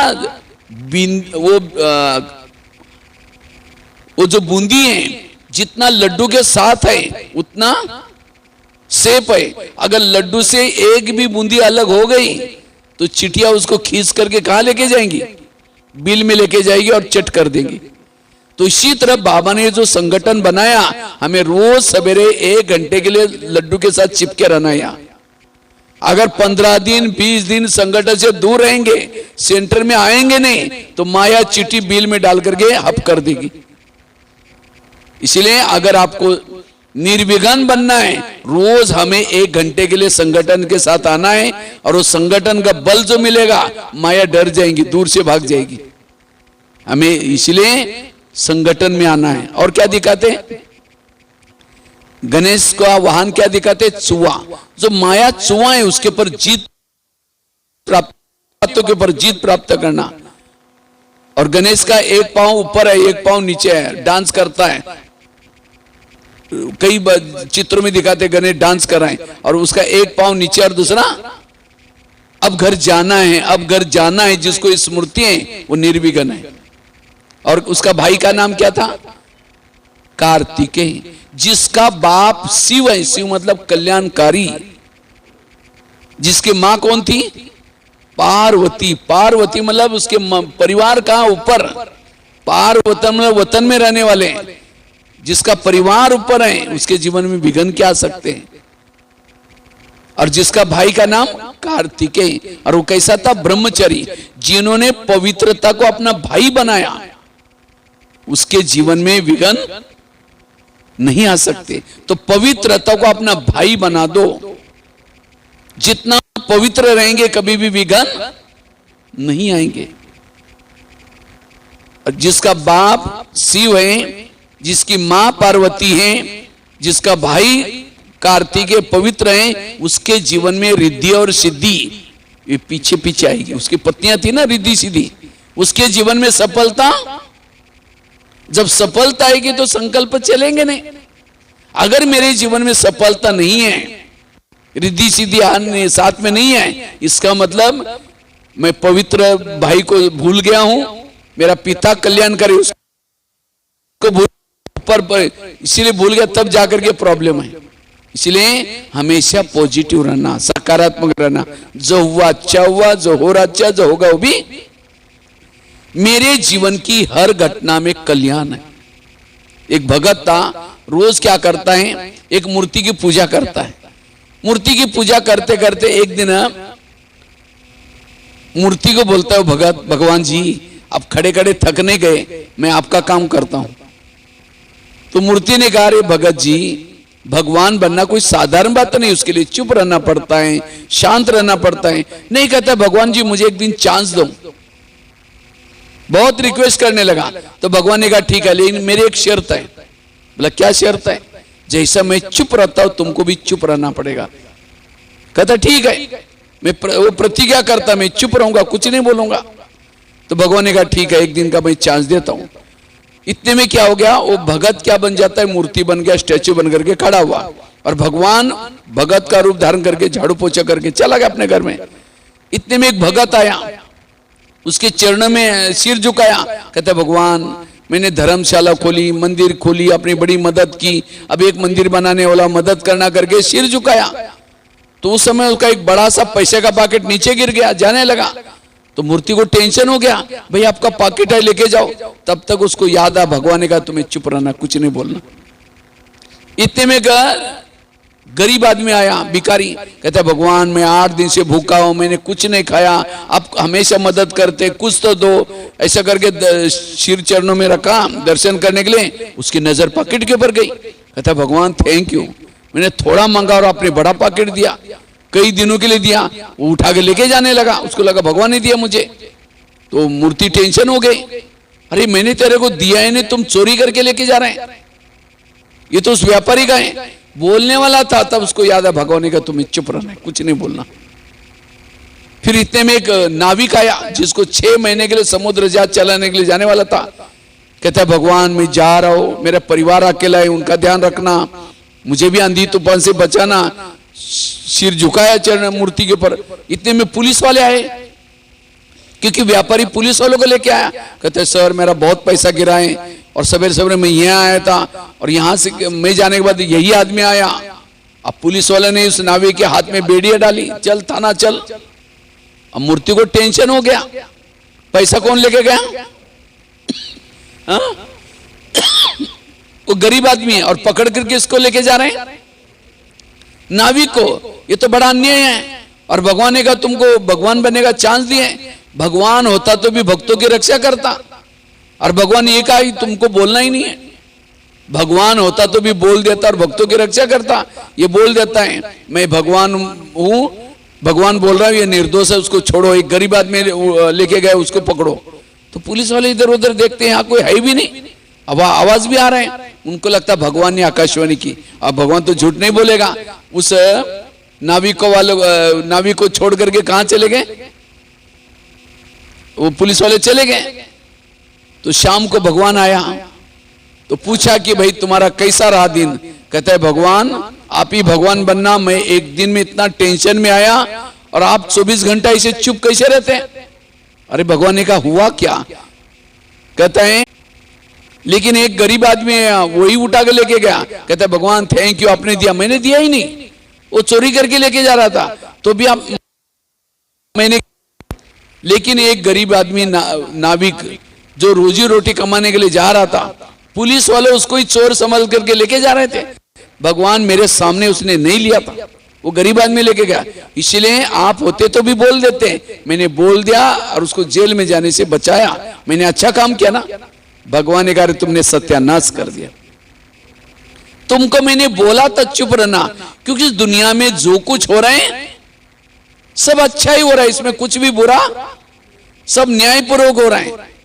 तुमने व्यापारी के समय नहीं बोला, अच्छा किया, क्योंकि व्यापारी ने 2 नंबर का काम किया था व्यापार में और उसके लिए पाप चढ़ा था और उस पाप का पैसा उसका गिरा और गरीब को मिला, उसकी खाने उसका पेट भर गया, उसकी दुआ मिल गई, अच्छा ही नहीं बोला था। लेकिन व्यापार वो नाविक के समय पुलिस वाले उसको लेके जा रहे, तब भी चुप रहना चाहिए था, क्योंकि 2 महीने के बाद समुद्र में बड़ा तूफान आने वाला है, अब तूफान में मरने वाला है वो। इसीलिए अगर वो उसको पुलिस वाले पकड़ करके जेल में जाते हैं, लेके जाते हैं, 5-6 महीने के बाद छूट जाता वो। अब तुमने कौन सा अच्छा काम किया, वो गए मरने वाला है। भगवान जो करता आगे पीछे की सोच के करता है और मनुष्य जो सोचता है वर्तमान को देख के सोचता है। आज मेरे साथ जो कुछ हो रहा है, कोई मुझे गाली दे रहा है, कोई अपमान कर रहा है, कुछ भी कर रहा है, ये आगे पीछे उसमें कुछ कल्याण है, इसलिए मुझे चुप रहना है, मुझे कुछ भी सोचना है। लेकिन हम कहते हैं ये मेरे साथ ऐसा क्यों हो रहा है, ये क्यों हो रहा है? विघ्नों के पीछे कुछ कल्याण समय होता है, इसलिए विघ्न के समय स्थिर रहना। विघ्नों के समय जो चुप रहता है वो विघ्न उसके पीछे वरदान बन जाता है, बोलता है निगेटिव सोचता है, वे विघ्न उसके लिए श्राप बन सकता है। इसलिए जो हुआ अच्छा हुआ, जो हो रहा अच्छा, जो होगा वो भी। कई बार जब मैं जेल में जाता हूं तो कई कैदी बैठते हैं एकदम टेंशन में, किसी के चेहरे में हंसी भी नहीं, तो मैं सोचता हूँ ये भाई सुन रहे हैं, पता नहीं इसके अंदर जा रहे या नहीं जा रहे। कभी कभी जाते जाते मैं कहता हूं देखो भाई, भगवान हमारा पिता है और पिता कभी भी बच्चों का बुरा जानवर का पिता भी नहीं करता। हो सकता है ये 2025, 26, 27 आपके लिए कोई बाहर खतरा था, कोई बड़ा संकट था, भगवान ने वहां से उठा करके यहां रखा और चारों तरफ से दीवार बांध करके सिक्योरिटी गार्ड रखे ताकि कोई यमराज भी आकर के आपका कुछ अब बिगाड़ न सके। जब ये बातें सुनते इतनी तालियां बजाते उनके चेहरे ही खुश हो जाते। इसलिए हर घटना के पीछे कल्याण है। जेल में नहीं लेकिन सिक्योरिटी के घेरे में है वो लोग। हाँ, पॉजिटिव बने। हर परिस्थिति को हमें क्या बनाना है? पॉजिटिव। और जो परिस्थिति को पॉजिटिव बनाता है तो उसको कभी भी संकल्प विकल्प नहीं चलते। इसलिए हमें पॉजिटिव रहना, सकारात्मक रहना जरूरी है। जो हुआ अच्छा, किसी ने मेरी चुगली की उसमें भी कल्याण है, किसी ने मेरी यहां की ट्रांसफर वहां की, कल्याण है। हर परिस्थिति को स्वीकार करो। एक रामायण की घटना सुनाता हूं। राम राज्य बनने वाला था, लेकिन रात में आकर के मंत्रा ने कई के दो चार उल्टी बातें सुनाई। क्या सुनाया? तुम्हारा बेटा भी तो है, तुम बेटे को छोड़ करके राम को राजा बना रहे। और ये बातें सुन करके राम को राजा बनाने के बजाय कहां भेजा? 14 वर्ष वनवा में भेजा। सीता गई, लक्ष्मण गया, तीनों भी घर से चले गए। वियोग के कारण दशरथ ने प्राण त्यागा। खाने का प्रॉब्लम, सोने का प्रॉब्लम, घास में सोए, ये सब तकलीफें किसके कारण हुई? मंत्रा के कारण। तो मंत्रा को जो भी देखेगा उसकी भावना अच्छी चलेगी बुरी चलेगी। मैं खुद जब बचपन में रामायण देखता था, मंत्रा काला सा ड्रेस बन करके डंडा लेके होगा, उसको नहीं देखना।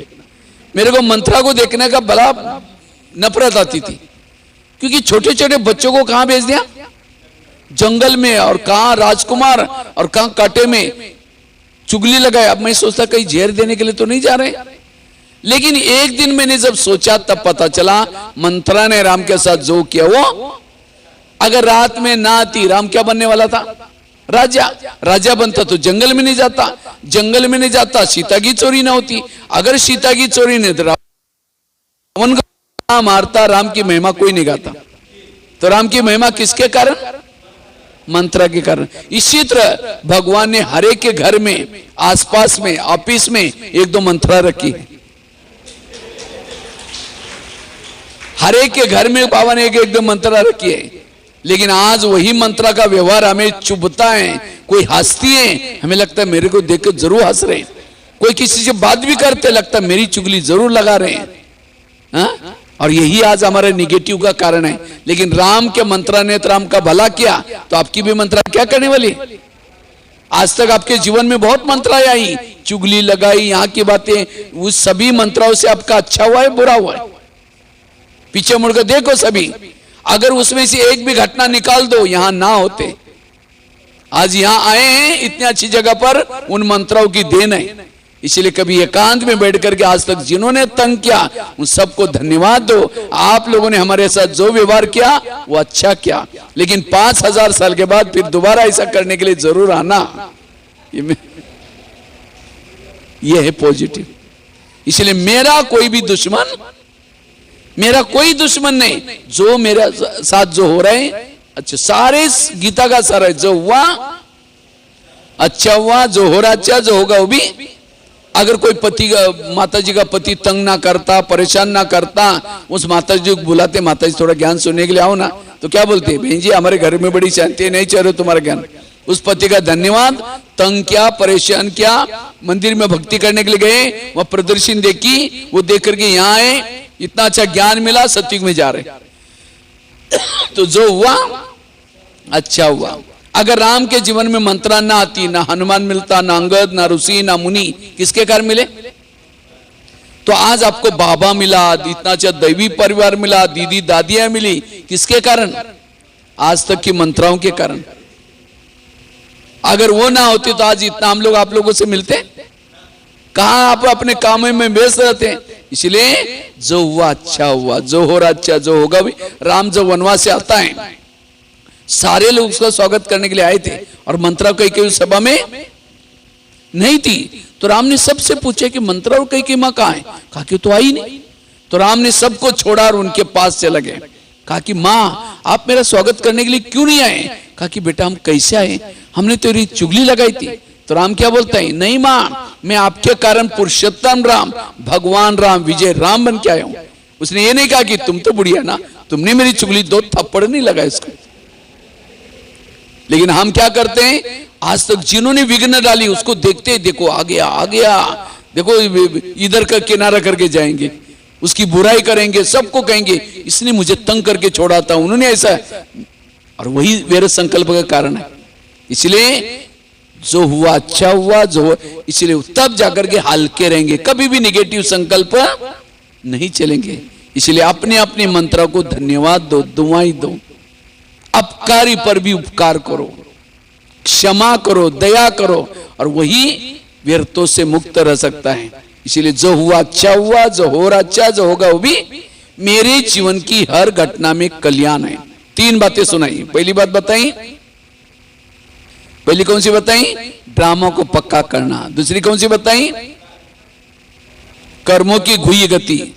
और तीसरी कौन सी बताई, जो हुआ अच्छा हुआ। चौथी बात है, अगर व्यर्थों से बचना है, उसके लिए निगेटिव बात को क्या बना दो, बुराई को भी अच्छाई में परिवर्तन करो। अब समझिए यहां आए हैं, अब यहां से जाएंगे, घर में जाते लोग बोलेंगे हाँ ओम शांति में आज तो कमाल कर दिया, रोज तो सवेरे जाते थे आधा घंटा, ठीक है, आज तो सारा दिन वही जा रहे हैं, वही जाकर के ओम शांति में रहो और वही खाऊंगा। अब ये बातें सुनते ही क्या हो जाएगा, गुस्सा तो आएगा ना? लेकिन पहले से पक्का करके जाओ, अब मैं घर में जाऊंगी, जाते मेरी पूजा हो जाएगी। अगर कोई देवी की पूजा हो तो देवी क्या करते, आपको भी कोई बोलना शुरू करेगा, आप भी क्या दो, आशीर्वाद मतलब हाथ नहीं दो और चिढ़ जाएंगे। बड़ी देवी बन के आई, शक्ल आईने में जाकर देख ले, मन से कहो कि बाबा इनका कल्याण करना। आज हम कितनी अच्छी अच्छी बातें सुन के आए, अगर ये भी उस क्लास में आज के होते हैं, इनको कितनी दवाई खानी पड़ती, कितनी डायबिटीज है, रात भर नींद नहीं आती, वो आपको बोल रहे हैं, लेकिन हम अंदर से बाबा से बातें कर रहे हैं। तब उसको लगेगा अरे पहले मैं थोड़ा भी बोलता था, ये काली का रूप धारण करती थी और आज तो बिल्कुल चुप है। इसका मतलब आश्रम की सारा दिन की क्लास का कुछ असर हो गया इसके ऊपर। नेगेटिव को क्या बना दिया, बुराई को भी अच्छाई में बदलो। किसी ने गाली दी, क्या समझो, गाली नहीं दी, मेरे पर गुलाब का फूल डाल दिया। नेगेटिव को क्या बना दो, पॉजिटिव। मैं कई बार, एक महाराष्ट्र में एक संत थे जिनका नाम था तुकाराम महाराज, बड़े भक्ति करते थे, लोगों ने उसको मना किया, तभी छोड़ा नहीं। तो एक दिन सभी लोगों ने पकड़ करके उस संत के गले में सब्जी की माला पहना दी, बैंगन, टमाटर, आलू, मटर, मिर्ची, मुंह काला किया, बाल उतार करके उसके ऊपर हल्दी का लेप लगा दिया, उनको एक गधे पर बिठाया, गधे पर बिठा करके गली गली में घुमाया, बेइज्जती की, इतना नहीं घर के सामने लाया, पत्नी को बुलाया। जब उसकी पत्नी देखती है मेरे पति के साथ ऐसा किया, सबको गाली देती है। जब गाली देते, तुकाराम महाराज सब्जी की माला दिखा करके कहते हैं इनको गाली क्यों दे रहे, ये लोगों ने अपने लिए 8 दिन के लिए सब्जी ला कर दी है। निगेटिव को क्या बना दिया, और कहा इनको गाली मत देना। जब हमारी शादी हुई थी, समय बाराती नहीं निकली थी, ये लोगों ने पूरा गांव में हमारी क्या निकली, इन बाराती वालों को चाय पानी पिलाना, प्रबंध करना, गाली मत देना। और कहा इनको गाली मत देना। जब मुझे घुमाने के लिए लेके गए थे, धूप बहुत तेज थी बाहर, और तेज धूप में लोगों ने पाँव में कुछ नहीं पहना था, सबके पाँव में छाले पड़े होंगे, मुझे कुछ नहीं हुआ, मैं आराम से पर गधे पर बैठा था। बुराई को क्या बनाया, और कहा इनको गाली मत देना। मेरे सिर में फोड़े हो गए थे, मैंने बहुत दवाई की, ठीक ही नहीं हुआ। ये लोगों ने मेरे बाल उतार करके उसके ऊपर हल्दी का लेप लगाया। हल्दी का लेप तो एंटीबायोटिक का काम करता है, ठीक हो जाएगा। बुराई है जीवन जीने की कला, और जो ये कला सीखता है हल्का रहता है, उसके चेहरे में खुशी है, वो गाली देने वालों को भी गले लगाता है, अपकार करने वालों के ऊपर भी उसके बाद सहन शक्ति आती है, और जो वो व्यक्ति सदा हल्का रहता है।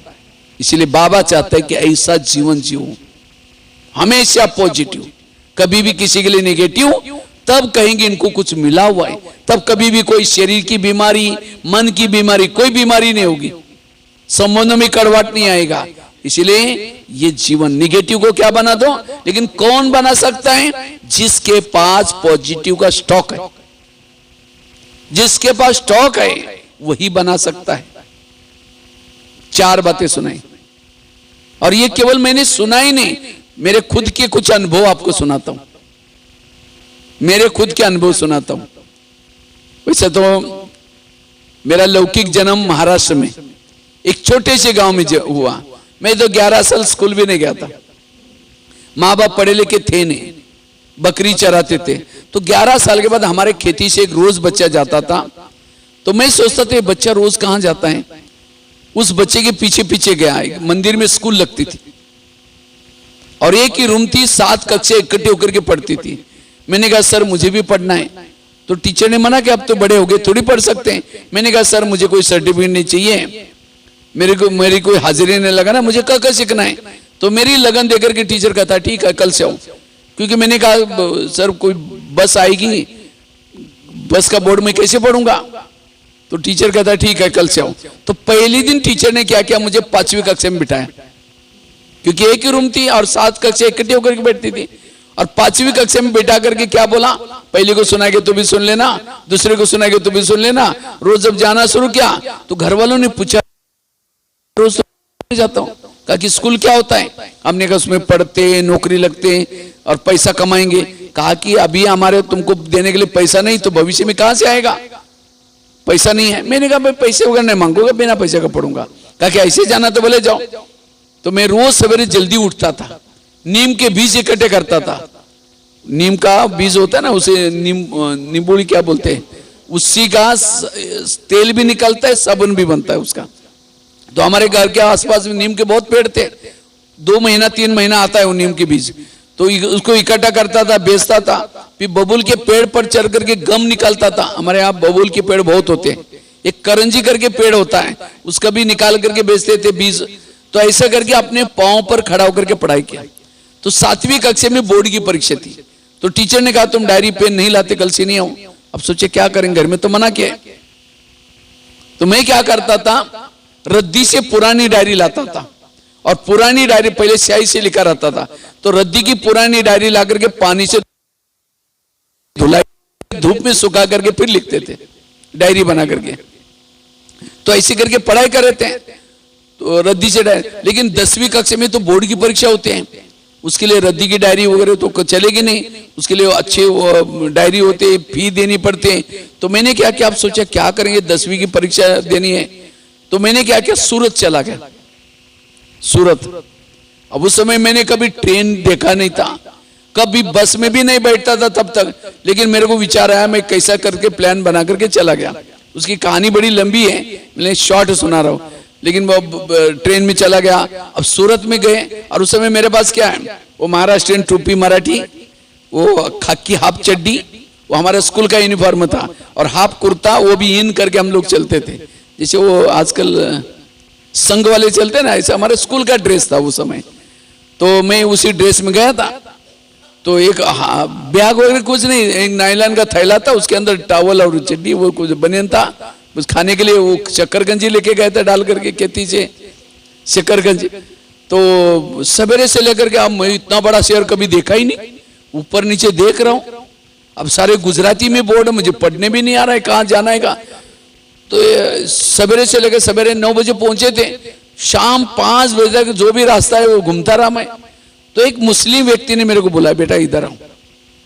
कहा कि तुम 4-5 बार यहां से गए आए, ऊपर से देख रहे, आप किसको ढूंढ रहे। मैंने फिर मेरे बताई कि मैं ऐसे महाराष्ट्र सांगली से, और मेरे पास पैसे नहीं, मैं पढ़ाई करने के लिए, तो इसलिए मैं सोचा यहाँ कुछ काम करूंगा और कैसा पैसा कमा करके पढ़ूंगा। बोला यहाँ रहेंगे का, तो मैं यही तो ढूंढ रहा हूँ। बोला यहाँ इतने बड़े शहर में तुमको कौन रखेगा, कोई बात नहीं, तुम मेरे पास आ जाओ। एक मुस्लिम व्यक्ति थे, उसने कहा, उनका पूरा परिवार था, 5-6 बच्चियां थी, बच्चे थे, बड़ा परिवार था, झोपड़ी थी बड़ी सी। तो मेरे को वहां रख दिया। तो कहा कि मैं सवेरे तुमको नौकरी ढूंढूंगा, रात को बातें वगैरह करने के बाद तो तुमको नौकरी ढूंढूंगा, फिर चले जाना। तो दूसरे दिन उसने नौकरी ढूंढ के आया। कहते आपको वहां साड़ियां बनती है, 100-100 मीटर तक सफेद तागे लगाते हैं, और तागों के ऊपर से नीचे से पिन लगाते हैं, उसके लिए लोग रहते हैं। तो पिन लगा करके उसमें वो डिजाइन होता है, उसमें कलर डालते हैं, उसको इधर से प्रिंट करो उधर से करो, 5-6 कलर डालने के लिए, वो टापर चलाने के लिए ऐसा। तो उसमें मुझे जॉब लग गया। तो वो तो उन्होंने कहा जब तक तुम्हारी दोस्ती हो जाएगी तब तक हमारे पास ही रहना। तो मैं उस समय एक गुरु किया था, उस समय ज्ञान में नहीं था, गुरु किया था और विभूति लेता था। वो विभूति फूकते थे ऐसा करके वो, और उस समय मांसाहार वगैरह में खाता नहीं था बचपन से ही, और वो मुस्लिम लोग तो मांसाहार खाते थे। मैंने कहा मैं आपका भोजन तो नहीं खा सकता हूं। उन्होंने कहा कोई बात नहीं, आपके लिए अलग से भोजन बनाएंगे। तो मेरे लिए अलग से भोजन बनाते थे। तो कुछ समय के बाद वो बच्चों को मेरा व्यवहार वगैरह इतना अच्छा लगा, तो उन्होंने भी, सभी बच्चों ने भी मांसाहार खाना ही बंद कर दिया। कहते भाईजान नहीं खाते, हम भी नहीं खाएंगे। वो मैंने अपने संग का रंग उनके ऊपर लगा दिया। तो मैं कभी फिल्म वगैरह भी नहीं देखता था, तो उन बच्चों ने फिल्म देखना भी बंद कर, बिल्कुल जैसे परिवार की तरह रहे। तो मेरे बिना वो बच्चे भी रहते नहीं थे, बहुत अच्छा घुल मिल करके रहे। तो उसके बाद मेरे को 1 साल के बाद फिर जाना था पढ़ाई करने के लिए, मैं जाने लगा तो सारे रोने लगे, भाई जी आप हमको छोड़ कर नहीं जाओ। मैंने कहा मेरे को तो पढ़ाई करना है, ये करना है। तो फिर मैं चला गया। तो वहां उस समय तो डायरेक्ट ट्रेन नहीं रहती थी, वहां से मुंबई जाना होता था, मुंबई में चेंज करके दूसरी ट्रेन, और उस समय गत्ते वाली टिकट रहती थी, जनरल टिकट गत्ता वाला रहता था वो इसका। तो मैं वहां दादर में उतरा, उस समय मेरा वही ड्रेस था। तो दादर में उतरे, फिर पूछताछ में गया मैं, बोला ये टिकट का, ये ट्रेन कहाँ चलती है। उन्होंने मेरे को गत्ते वाला टिकट निकाल करके मुंबई तक दिया था, कहा कि बंबई से वहां जाकर के तुम दूसरी ले लेना। तो वहां से मैं पूछताछ में जाकर के टिकट लेने के लिए भी पूछा काउंटर कहाँ है। फिर तो उसने कहा, देखा कि छोटा सा लड़का अकेला है, मेरे को इधर बुलाया, कहते तुम्हारे पास कितना पैसा है। मैंने कहा 500 रुपए। तो 1 साल में मैंने 500 रुपए कमाया था। उस समय ये बात है 80 की, लगभग 78-89 के आसपास में। तो 500 रुपए था मेरे पास। कहते दो, मैं दिया, जाओ बोल दिया। कहा कि मेरे पैसे, कहते जाओ नहीं तो तुमको ये, मेरे पास टिकट भी थी, सब कुछ था। उसने देखा कि अकेला है, ले लिया वो भी। अब मैं सोचा अभी यहाँ कुछ करेंगे तो यहाँ कहीं ये करके रखे तो ना लेना ना देना, यहाँ से भागो। तो फिर तब से मैं कभी भी बॉम्बे का मेरे को ये आई, और तब से मैं पूछताछ में कभी जाता ही नहीं पूछने के लिए मैं कभी। तो उसके बाद फिर मैं वहां से दूसरे किसी व्यक्ति को पूछा, उन्होंने कहा वहां ट्रेन लगती, तुमको दिखा दिया। मैं ट्रेन बिना टिकट का गया, टिकट भी नहीं, कुदरती टीटी आए भी नहीं। और उसके बाद घर तक जाने के लिए पैसे नहीं थे, पैदल 2 दिन भूखा पैसा घर तक पहुंचे। जब घर में पहुंचा तो घर वाले खुश हो गए, कितना पैसा लाया। तो मेरे साथ ऐसा हुआ, उन्होंने कहा कोई बात नहीं, तुम बच के आया तो अच्छा हो गया। अब फिर पैसे नहीं थे, तो फिर वही रद्दी से डायरी ला करके धुलाई करने का ये। अब रद्दी से डायरी ला करके धुलाई करके लिखते थे, और उसी रद्दी में ब्रह्मा कुमारी का किताब मिला, और उस किताब ने जीवन की रेखा बदल दी। अगर बंबई में मेरा पैसा चोरी ना होता, शायद क्या बाबा के ज्ञान में, क्योंकि बाबा का कुल अलग प्लानिंग था, लेकिन मैंने सोचा नई डायरी लाऊंगा ये, लेकिन मेरे को वही रद्दी से डायरी लाई, और उसमें भी 3 लोग का चित्र मिला, 3 लोग, साकार दुनिया, आकार दुनिया, निराकार दुनिया। तो 8 दिन पहले टीचर ने एक लेसन पढ़ा था, मनुष्य चांद तक गया है, चांद से पर कोई है ही नहीं। लेकिन चांद से पर ब्रह्मा बैठा है, विष्णु बैठा है, शंकर बैठा है। तो मैंने क्या किया, सर को पूछा, सर आपने उसी दिन कहा था कि मनुष्य चांद तक गया है, ये चांद से भी पार है, तो यहाँ कौन वैज्ञानिक गया। तो टीचर ने बाजू की लिखत 2-4 बार पढ़ी, छोड़ो बोला इसका कोई क्वेश्चन परीक्षा में नहीं आएगा। मैंने कहा सर पढ़ाई क्वेश्चन आंसर लिखने के लिए थोड़ी पढ़ते, प्रिंसिपल को जाकर पूछा, उन्होंने भी गोलमाल जवाब दिया, हर एक को पूछता था उन्होंने। तो लास्ट में मैंने ब्रह्मा कुमारी में पत्र लिखा, आदरणीय ब्रह्मा कुमारी, आप लोग तो चंद्रमा से भी पार गए, लेकिन आप लोगों ने अपना नाम जॉकर रुपए में क्यों नहीं डाला, प्रश्न भेजा। तो वहां से मुझे एक पत्र आया, आप 10 रुपए भेजे, इसकी जानकारी देंगे। मेरे पास 10 रुपए तो था ही नहीं, मैंने कुएं से लाकर के पानी बेचा, 2 पैसा 3 पैसा, और उसी से मुझे 6 महीने में 10 रुपए इकट्ठा किया, मनी ऑर्डर से भेजा। हर महीने में किताब आता था, आत्मा क्या है, फिर अगले महीने में परमात्मा क्या है, करस्पॉन्डेंट का, और उसी से मेरा 6 महीने में कोर्स हो गया। उसके बाद 10वीं में बोर्ड में फर्स्ट नंबर लिया था मैंने। 10वीं के बाद मैं ITI का 5वीं में गया और 10वीं में फर्स्ट नंबर लिया। इतना पढ़ाई अच्छी तरह पढ़ते थे। उसके बाद जब ITI का कोर्स करने के लिए बड़े शहर में गए थे, वहां एक ब्रह्मा कुमारी की पाठशाला मिली। जिस दिन मैं पाठशाला में गया था, मुरली चली थी, बच्चे तुम आत्मा हो, आत्मा का पाठ पक्का करो, आत्मा हो। तो मुझे लगा मुख्य लेसन यहाँ का आत्मा का। मैं बाहर जाकर के अपने हाथ पर भी लिख करके रखा है, मैं आत्मा हूं।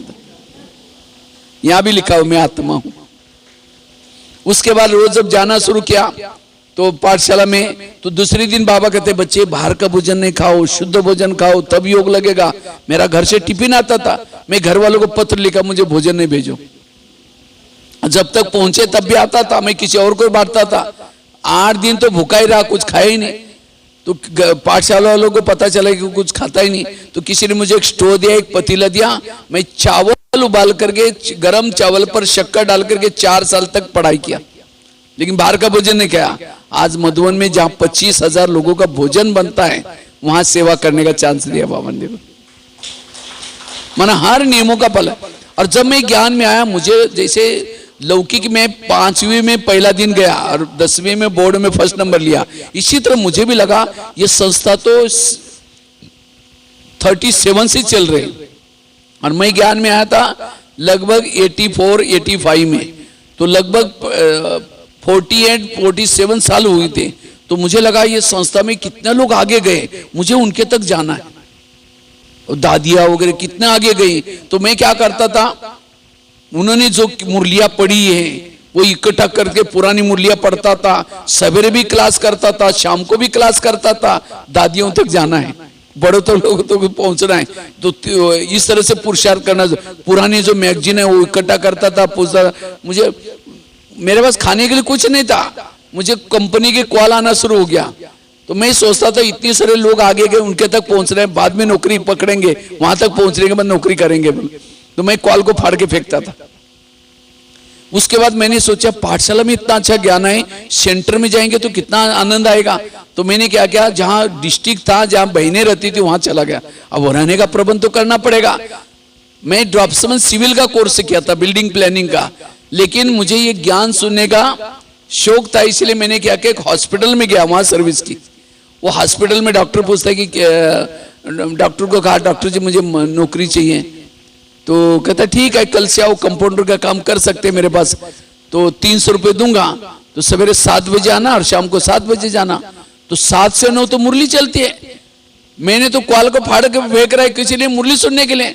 और यही वही बात है, मैंने कहा सर मुझे 300 रुपये नहीं चाहिए, मुझे 100 रुपये दे दो तो भी चलेगा, लेकिन मैं 9 बजे आऊंगा। 7 से 9 मेरा यमराज भी मेरे पास आएगा लेने के लिए, उसको मना करूंगा, मुझे मुरली सुनने बाद में आना। इतना मुरली का सुनने का शौक था, उसके लिए मैंने नौकरी को भी त्याग दिया। हाँ, इधर 300 रुपए के बजाय 100 रुपए लिया। वो कहता आप कभी भी आओ, कभी भी जाओ, 100 रुपए मिलेंगे। मैंने कहा कभी नहीं आऊंगा। तो मैं बराबर मुरली सुन करके नाश्ता करके जाता था। 9 से लेकर के 12 बजे शाम को 7 बजे तक सर्विस करता था।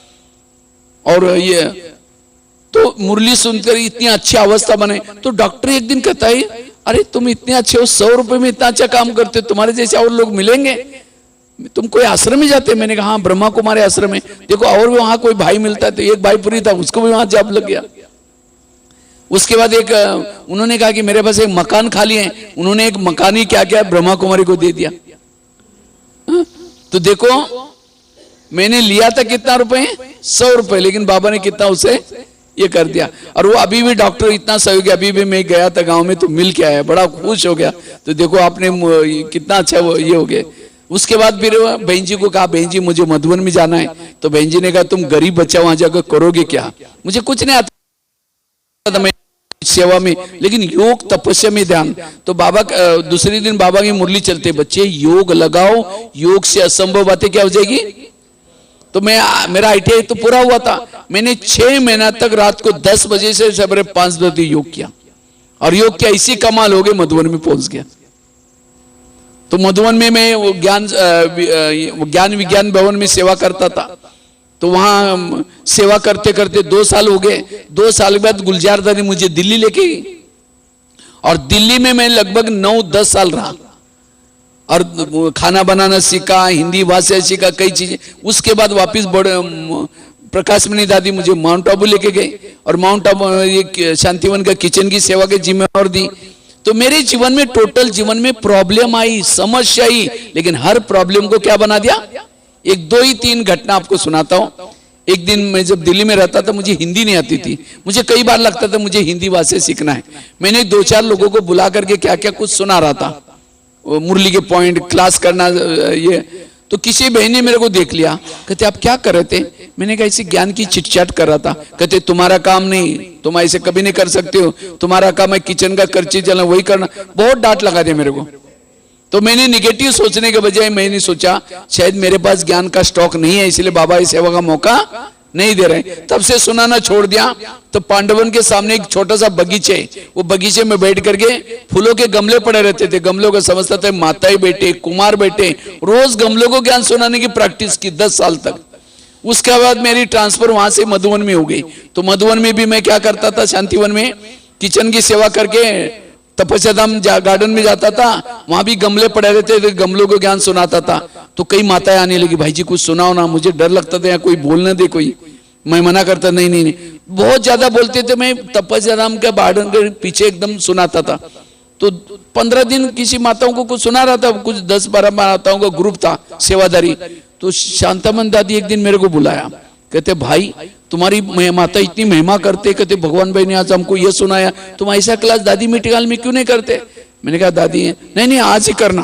दादियों को तो आगे बढ़ाने की भावना है। धीरे धीरे दादी मीटिंग हॉल में, कॉन्फ्रेंस हॉल में, डायमंड हॉल में करते करते 12,000 कॉलेज में, 1100 जेलों में लेक्चर करके इंडिया बुक ऑफ रिकॉर्ड में नाम दर्ज है।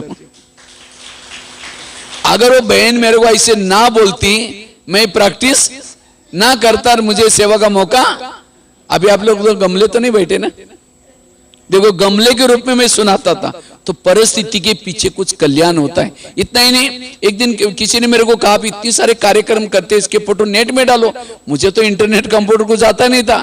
मैंने कुछ फोटो सीडी में डाल करके एक भाई के पास लेके गया। मैंने कहा भाई इसको नेट में कहीं डाल देना। उसने कहा तुम तो पैसे का आदमी, तुम्हारा फोटो नेट में थोड़ी होते। मुझे लगा नेट इंटरनेट क्या होता है, मुझे उसको सीखना है। और आज YouTube में, गूगल में बीके भगवान भाई डालो, 10,000 से ज्यादा वीडियो, बहुत सारे क्लास। आज मेरे खुद के 8-10 चैनल है गूगल में। आज हर एक के जेब में बैठने का मौका मिला है। अगर मुझे वो ऐसे ना बोलते तो मैं प्रैक्टिस ना करता। आज कितनी बड़ी सेवा हो रही। इतना ही नहीं, एक दिन मैंने सोचा एक क्लास करते 100-200 लोग सुनेंगे, पढ़ेंगे।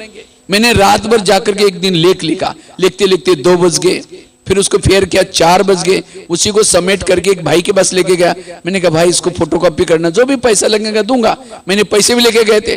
उसने ऊपर नीचे देखा, पता नहीं क्या हुआ, फाड़ के 25 टुकड़े करके और कचरे में डाल दिया। रात भर लिखा, मेहनत करके उसने कहा डाल दिया। अब कितना गुस्सा ना चाहिए, मारपीटाई करना है। मैंने सोचा नहीं, इसमें कल्याण है। आज से फोटोकॉपी नहीं करूंगा, आज से हर लेख को 5 बार लिखूंगा। और 5 बार लिखने से करेक्शन होता गया, लिखता गया। आज 40 मैगजीन में लिखता हूं, 3000 से ज्यादा लेख लिख चुका हूं। हर परिस्थिति को क्या बना दिया, पॉजिटिव।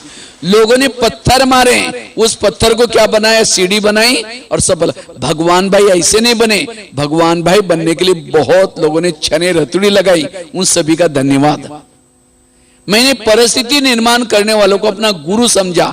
एक गुरु ने मुझे लेखक बनाया, एक गुरु ने मुझे आर्टिकल लिखना सिखाया, एक गुरु ने मुझे लेक्चर करना सिखाया। उन गुरु का धन्यवाद।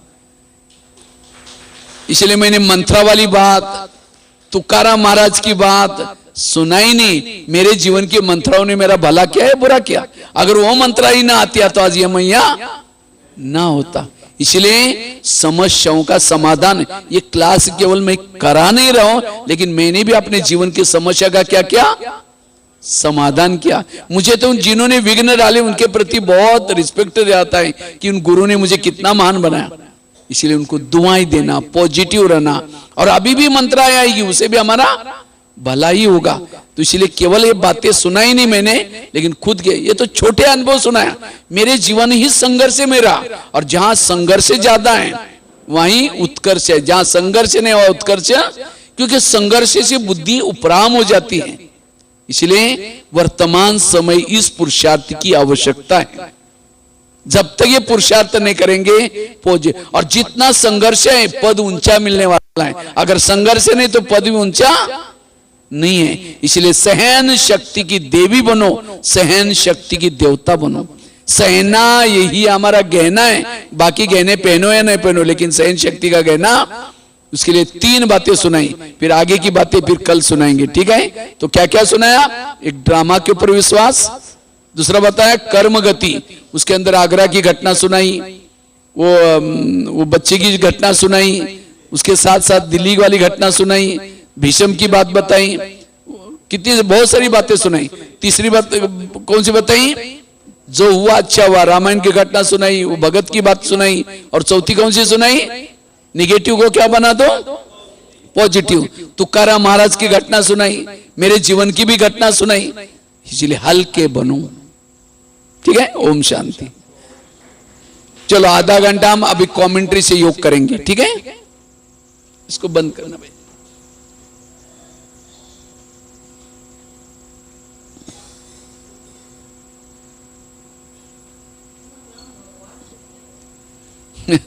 भगवान रख दिया मम्मी पापा ने, मैं तो छोटा था उस समय। बाबा को काम करा कर लेना था, भगवान भाई मास्टर भगवान तो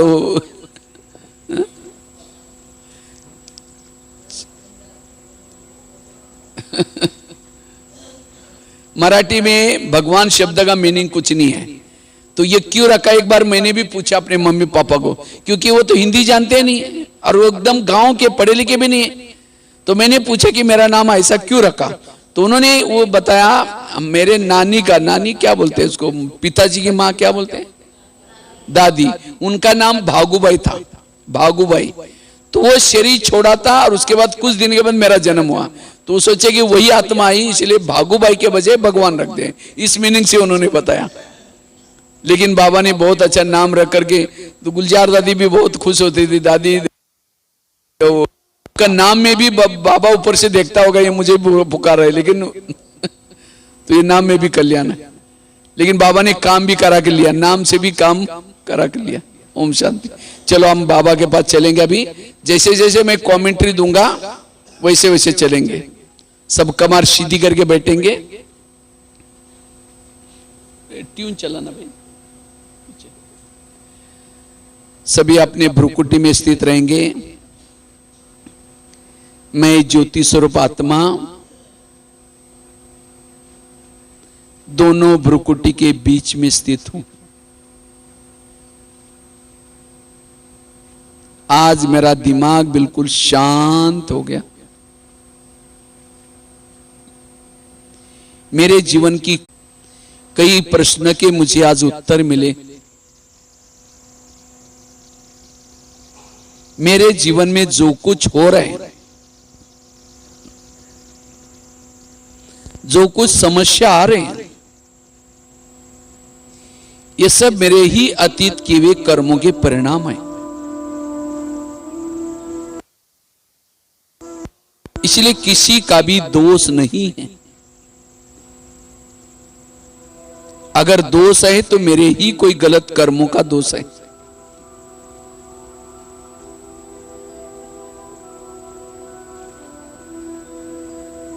मेरे आसपास के जितने भी लोग हैं,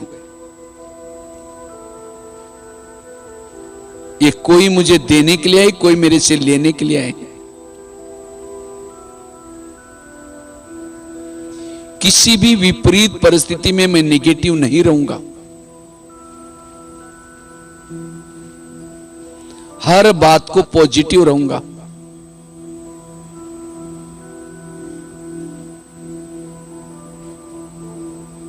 मैं बिल्कुल शांत हूं।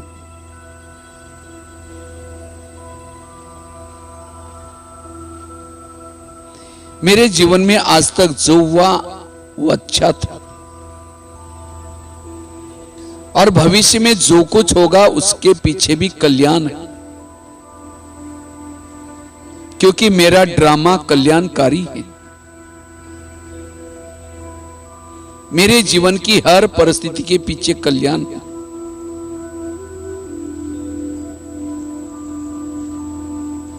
मैं बिल्कुल हल्की हूं।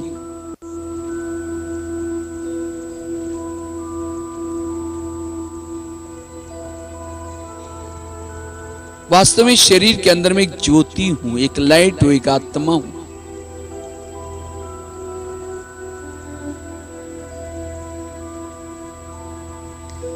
ये शरीर मेरा एक डब्बी है,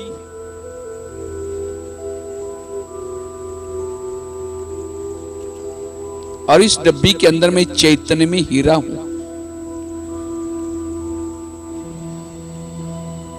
आंखों से देखती हूं,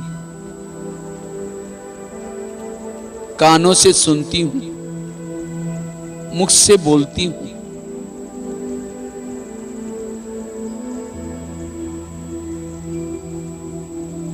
मैं आत्मा अजर अमर अविनाशी हूं।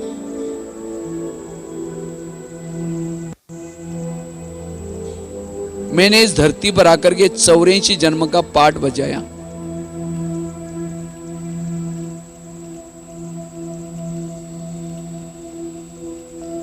हर जन्म मेरा हीरो पाठ रहा।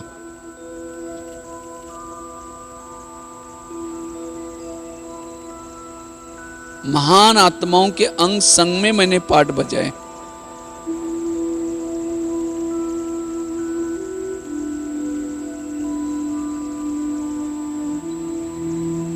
अब ये संसार चक्र पूरा हो चुका है।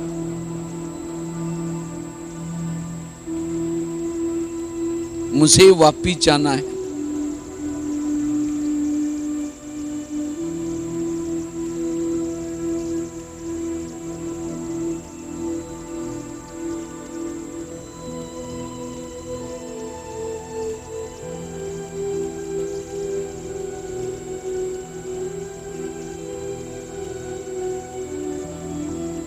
अब मैं आत्मा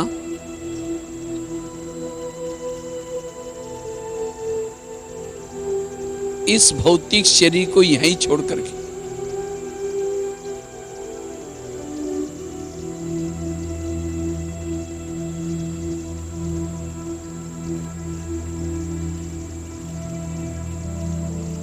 एक प्रकाश का शरीर धारण करती हूं।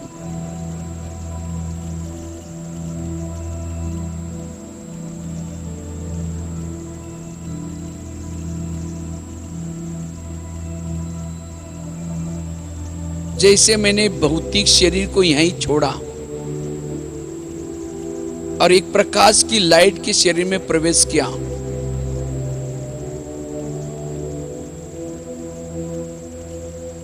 मैं एकदम लाइट माइट बन गई, एकदम हल्की हो गई।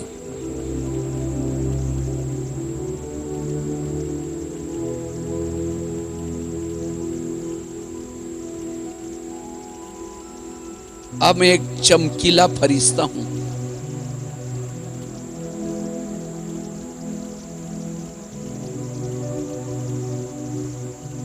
अब मैं चमकीला फरिश्ता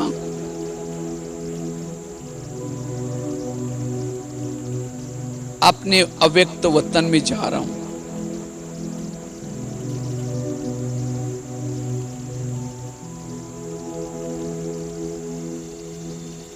जहां फरिश्तों का राजा ब्रह्मा बाबा है।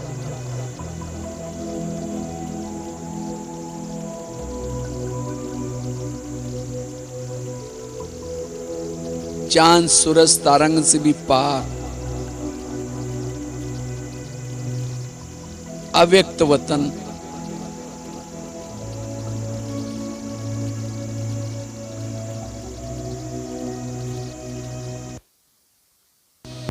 अव्यक्त वतन में पहुंचती हूं।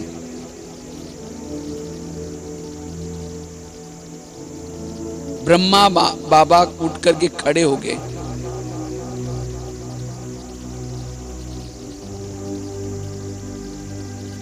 और बाबा ने मुझे गले लगा करके मेरा स्वागत किया।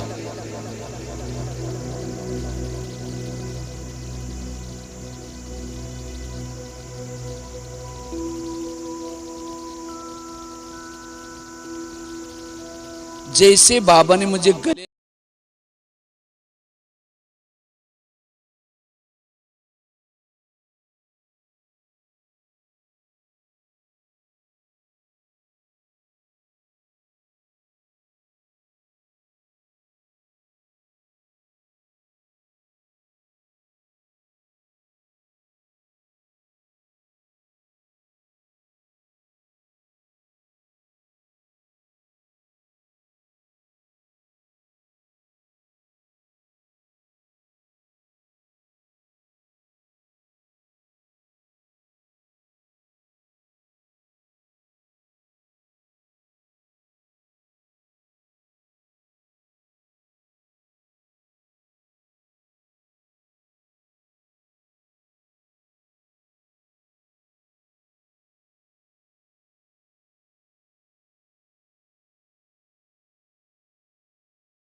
परम धाम में पहुंचती हूं,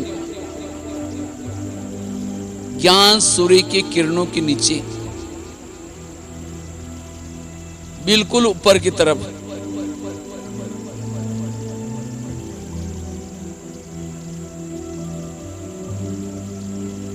बाबा की शक्तिशाली किरणों से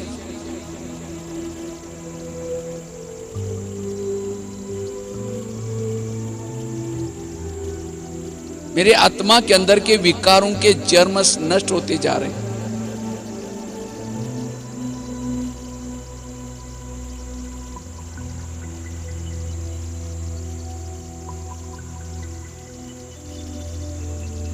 बाबा की शक्तिशाली किरणों से मैं पावन बनती जा रही हूं।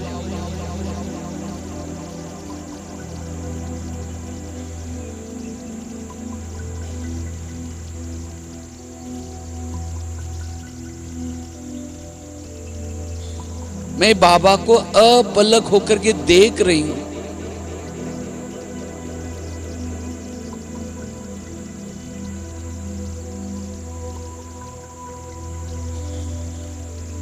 बाबा की सुंदरता को निहार रही हूं।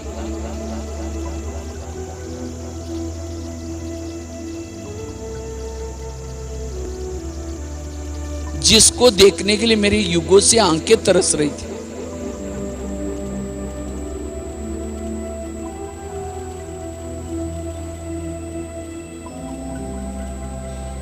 बाबा शांति का सागर है।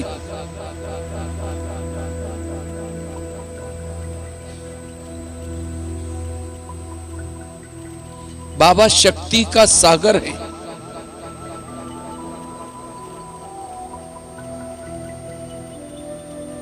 बाबा आनंद का सागर है।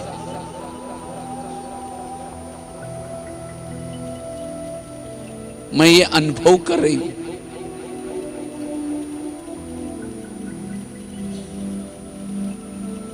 बाबा के सानिध्य से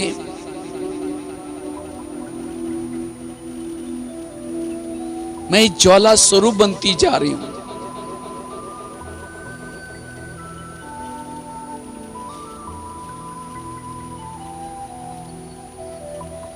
अशरीरी विधेयी बनती जा रही हूं।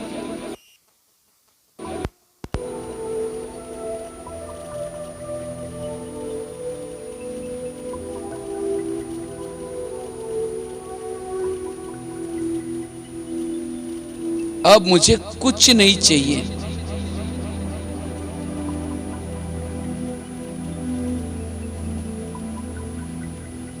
पाना था सो पा लिया।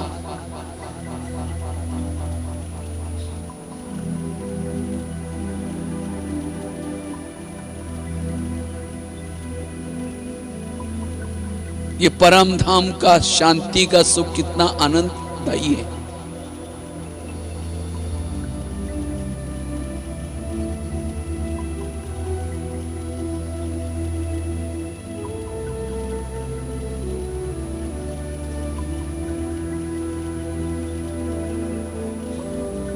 मैं सर्वशक्तिवान के सामने हूं।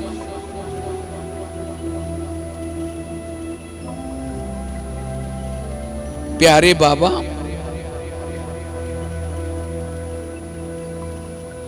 ज्ञान का डमरू बजा बजा करके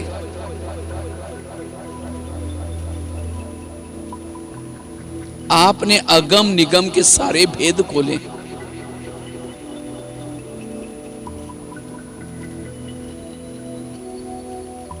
मुझे त्रिकालदर्शी बनाया।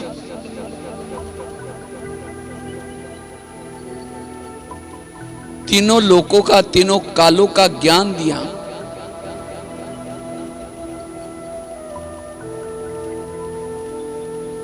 मुझे कौड़ी से भी आपने हीरा बनाया।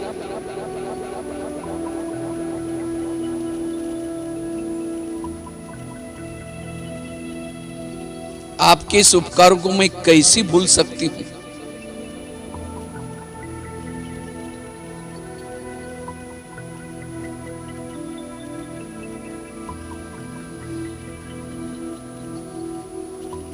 बाबा के सानिध्य से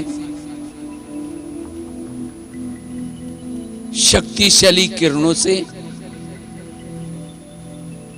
मेरे जन्म जन्मांतर के विकर्म खत्म होते जा रहे हैं।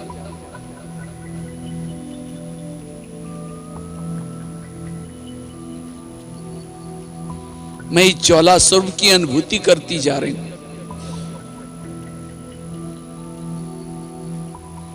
गहरी शांति की अनुभूति करती जा रही हूं।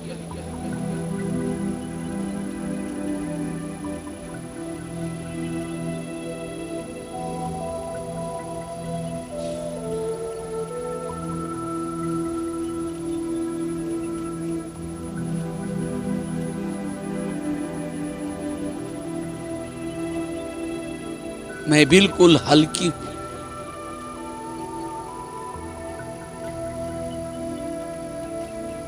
अब ये प्रभु मिलन मना करके धीरे धीरे मैं अव्यक्त वतन में आती हूं।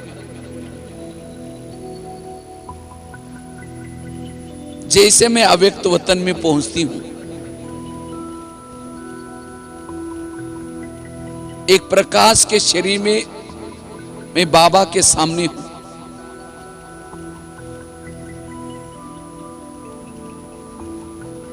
बाबा ने मुझे देखते ही वरदान दिया,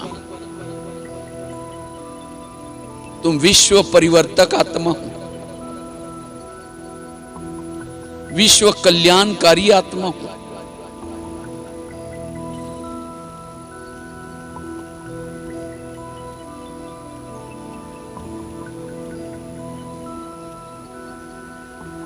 अब मैं फरिश्ता विश्व परिवर्तन करने के लिए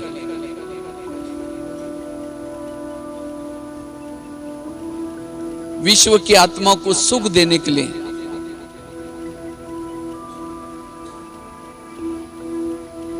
सीधी जाती हूं मंगल ग्रह पर।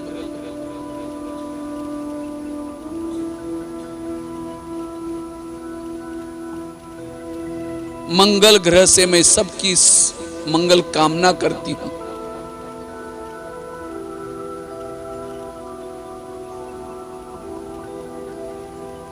मंगल ग्रह पर सर्व शक्तियों की किरणें फैलाती हूं।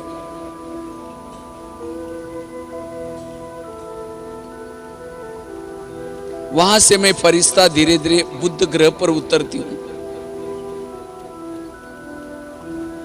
सबकी बुद्धि सतो प्रधान बन जाए,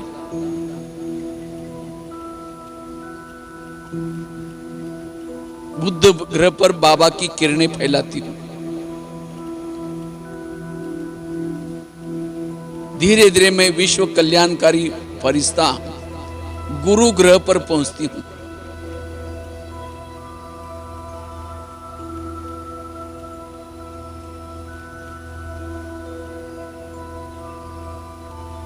सबको बृहस्पति की दशा चढ़ जाए, ये शुभ कामना रखती हूं। धीरे धीरे मैं विश्व कल्याणकारी फरिश्ता शुक्र ग्रह पर पहुंचती हूं।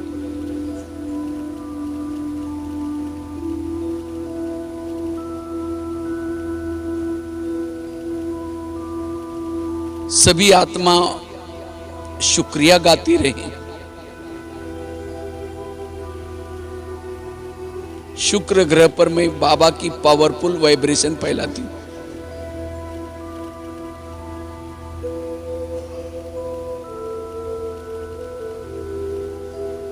धीरे धीरे मैं अभी शनि ग्रह पर पहुंचती हूं।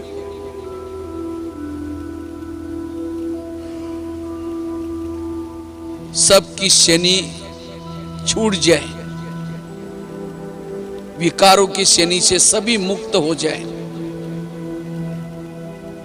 मैं उस ग्रह पर कामना करती हूं।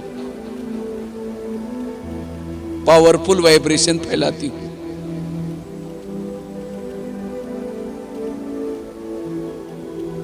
ग्रह को वाइब्रेशन देकर के मैं सृष्टि ग्रह पर आती हूं।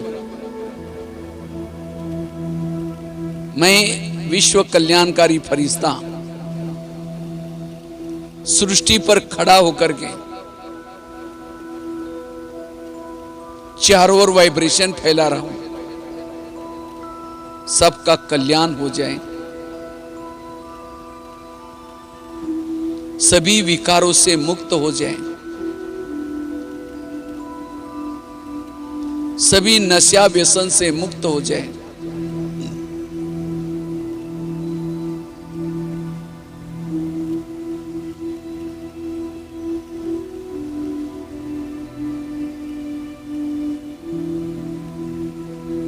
ग्रह का प्रभाव सभी मनुष्य के बुद्धि के ऊपर पड़ता है। मैं ग्रह को पावन बना करके वापिस फिर इस सृष्टि पर आता हूं।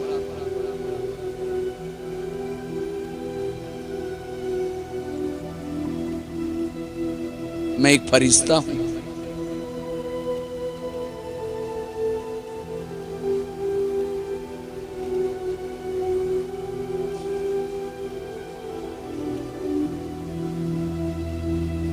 अब धीरे धीरे मैं फरिश्ता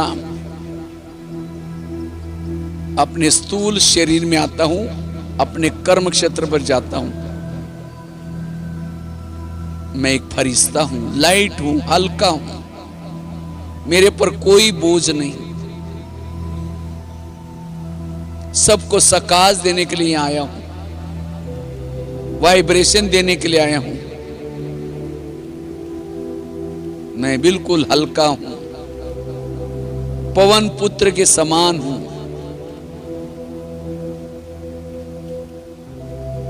ओम शांति।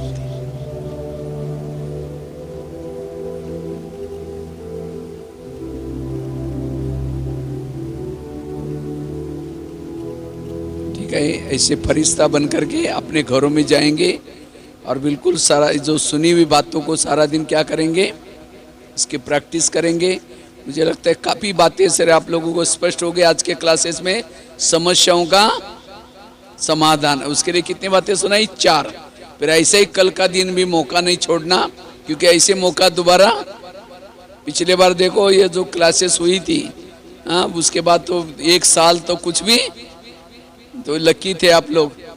तो ऐसा ही हो सकता है कुछ होगा, तो इसे रेडी बिल्कुल। कल की कमाई भी आप करेंगे, कल भी आएंगे और कल मुरली सुनने के लिए यहीं सीधा आएंगे। 9 बजे घरों से आएंगे, 9 से 9:30 योग, 9:30 से 10 बजे तक मुरली चलेगी। ठीक है, नाश्ता करके आएंगे। ओम शांति।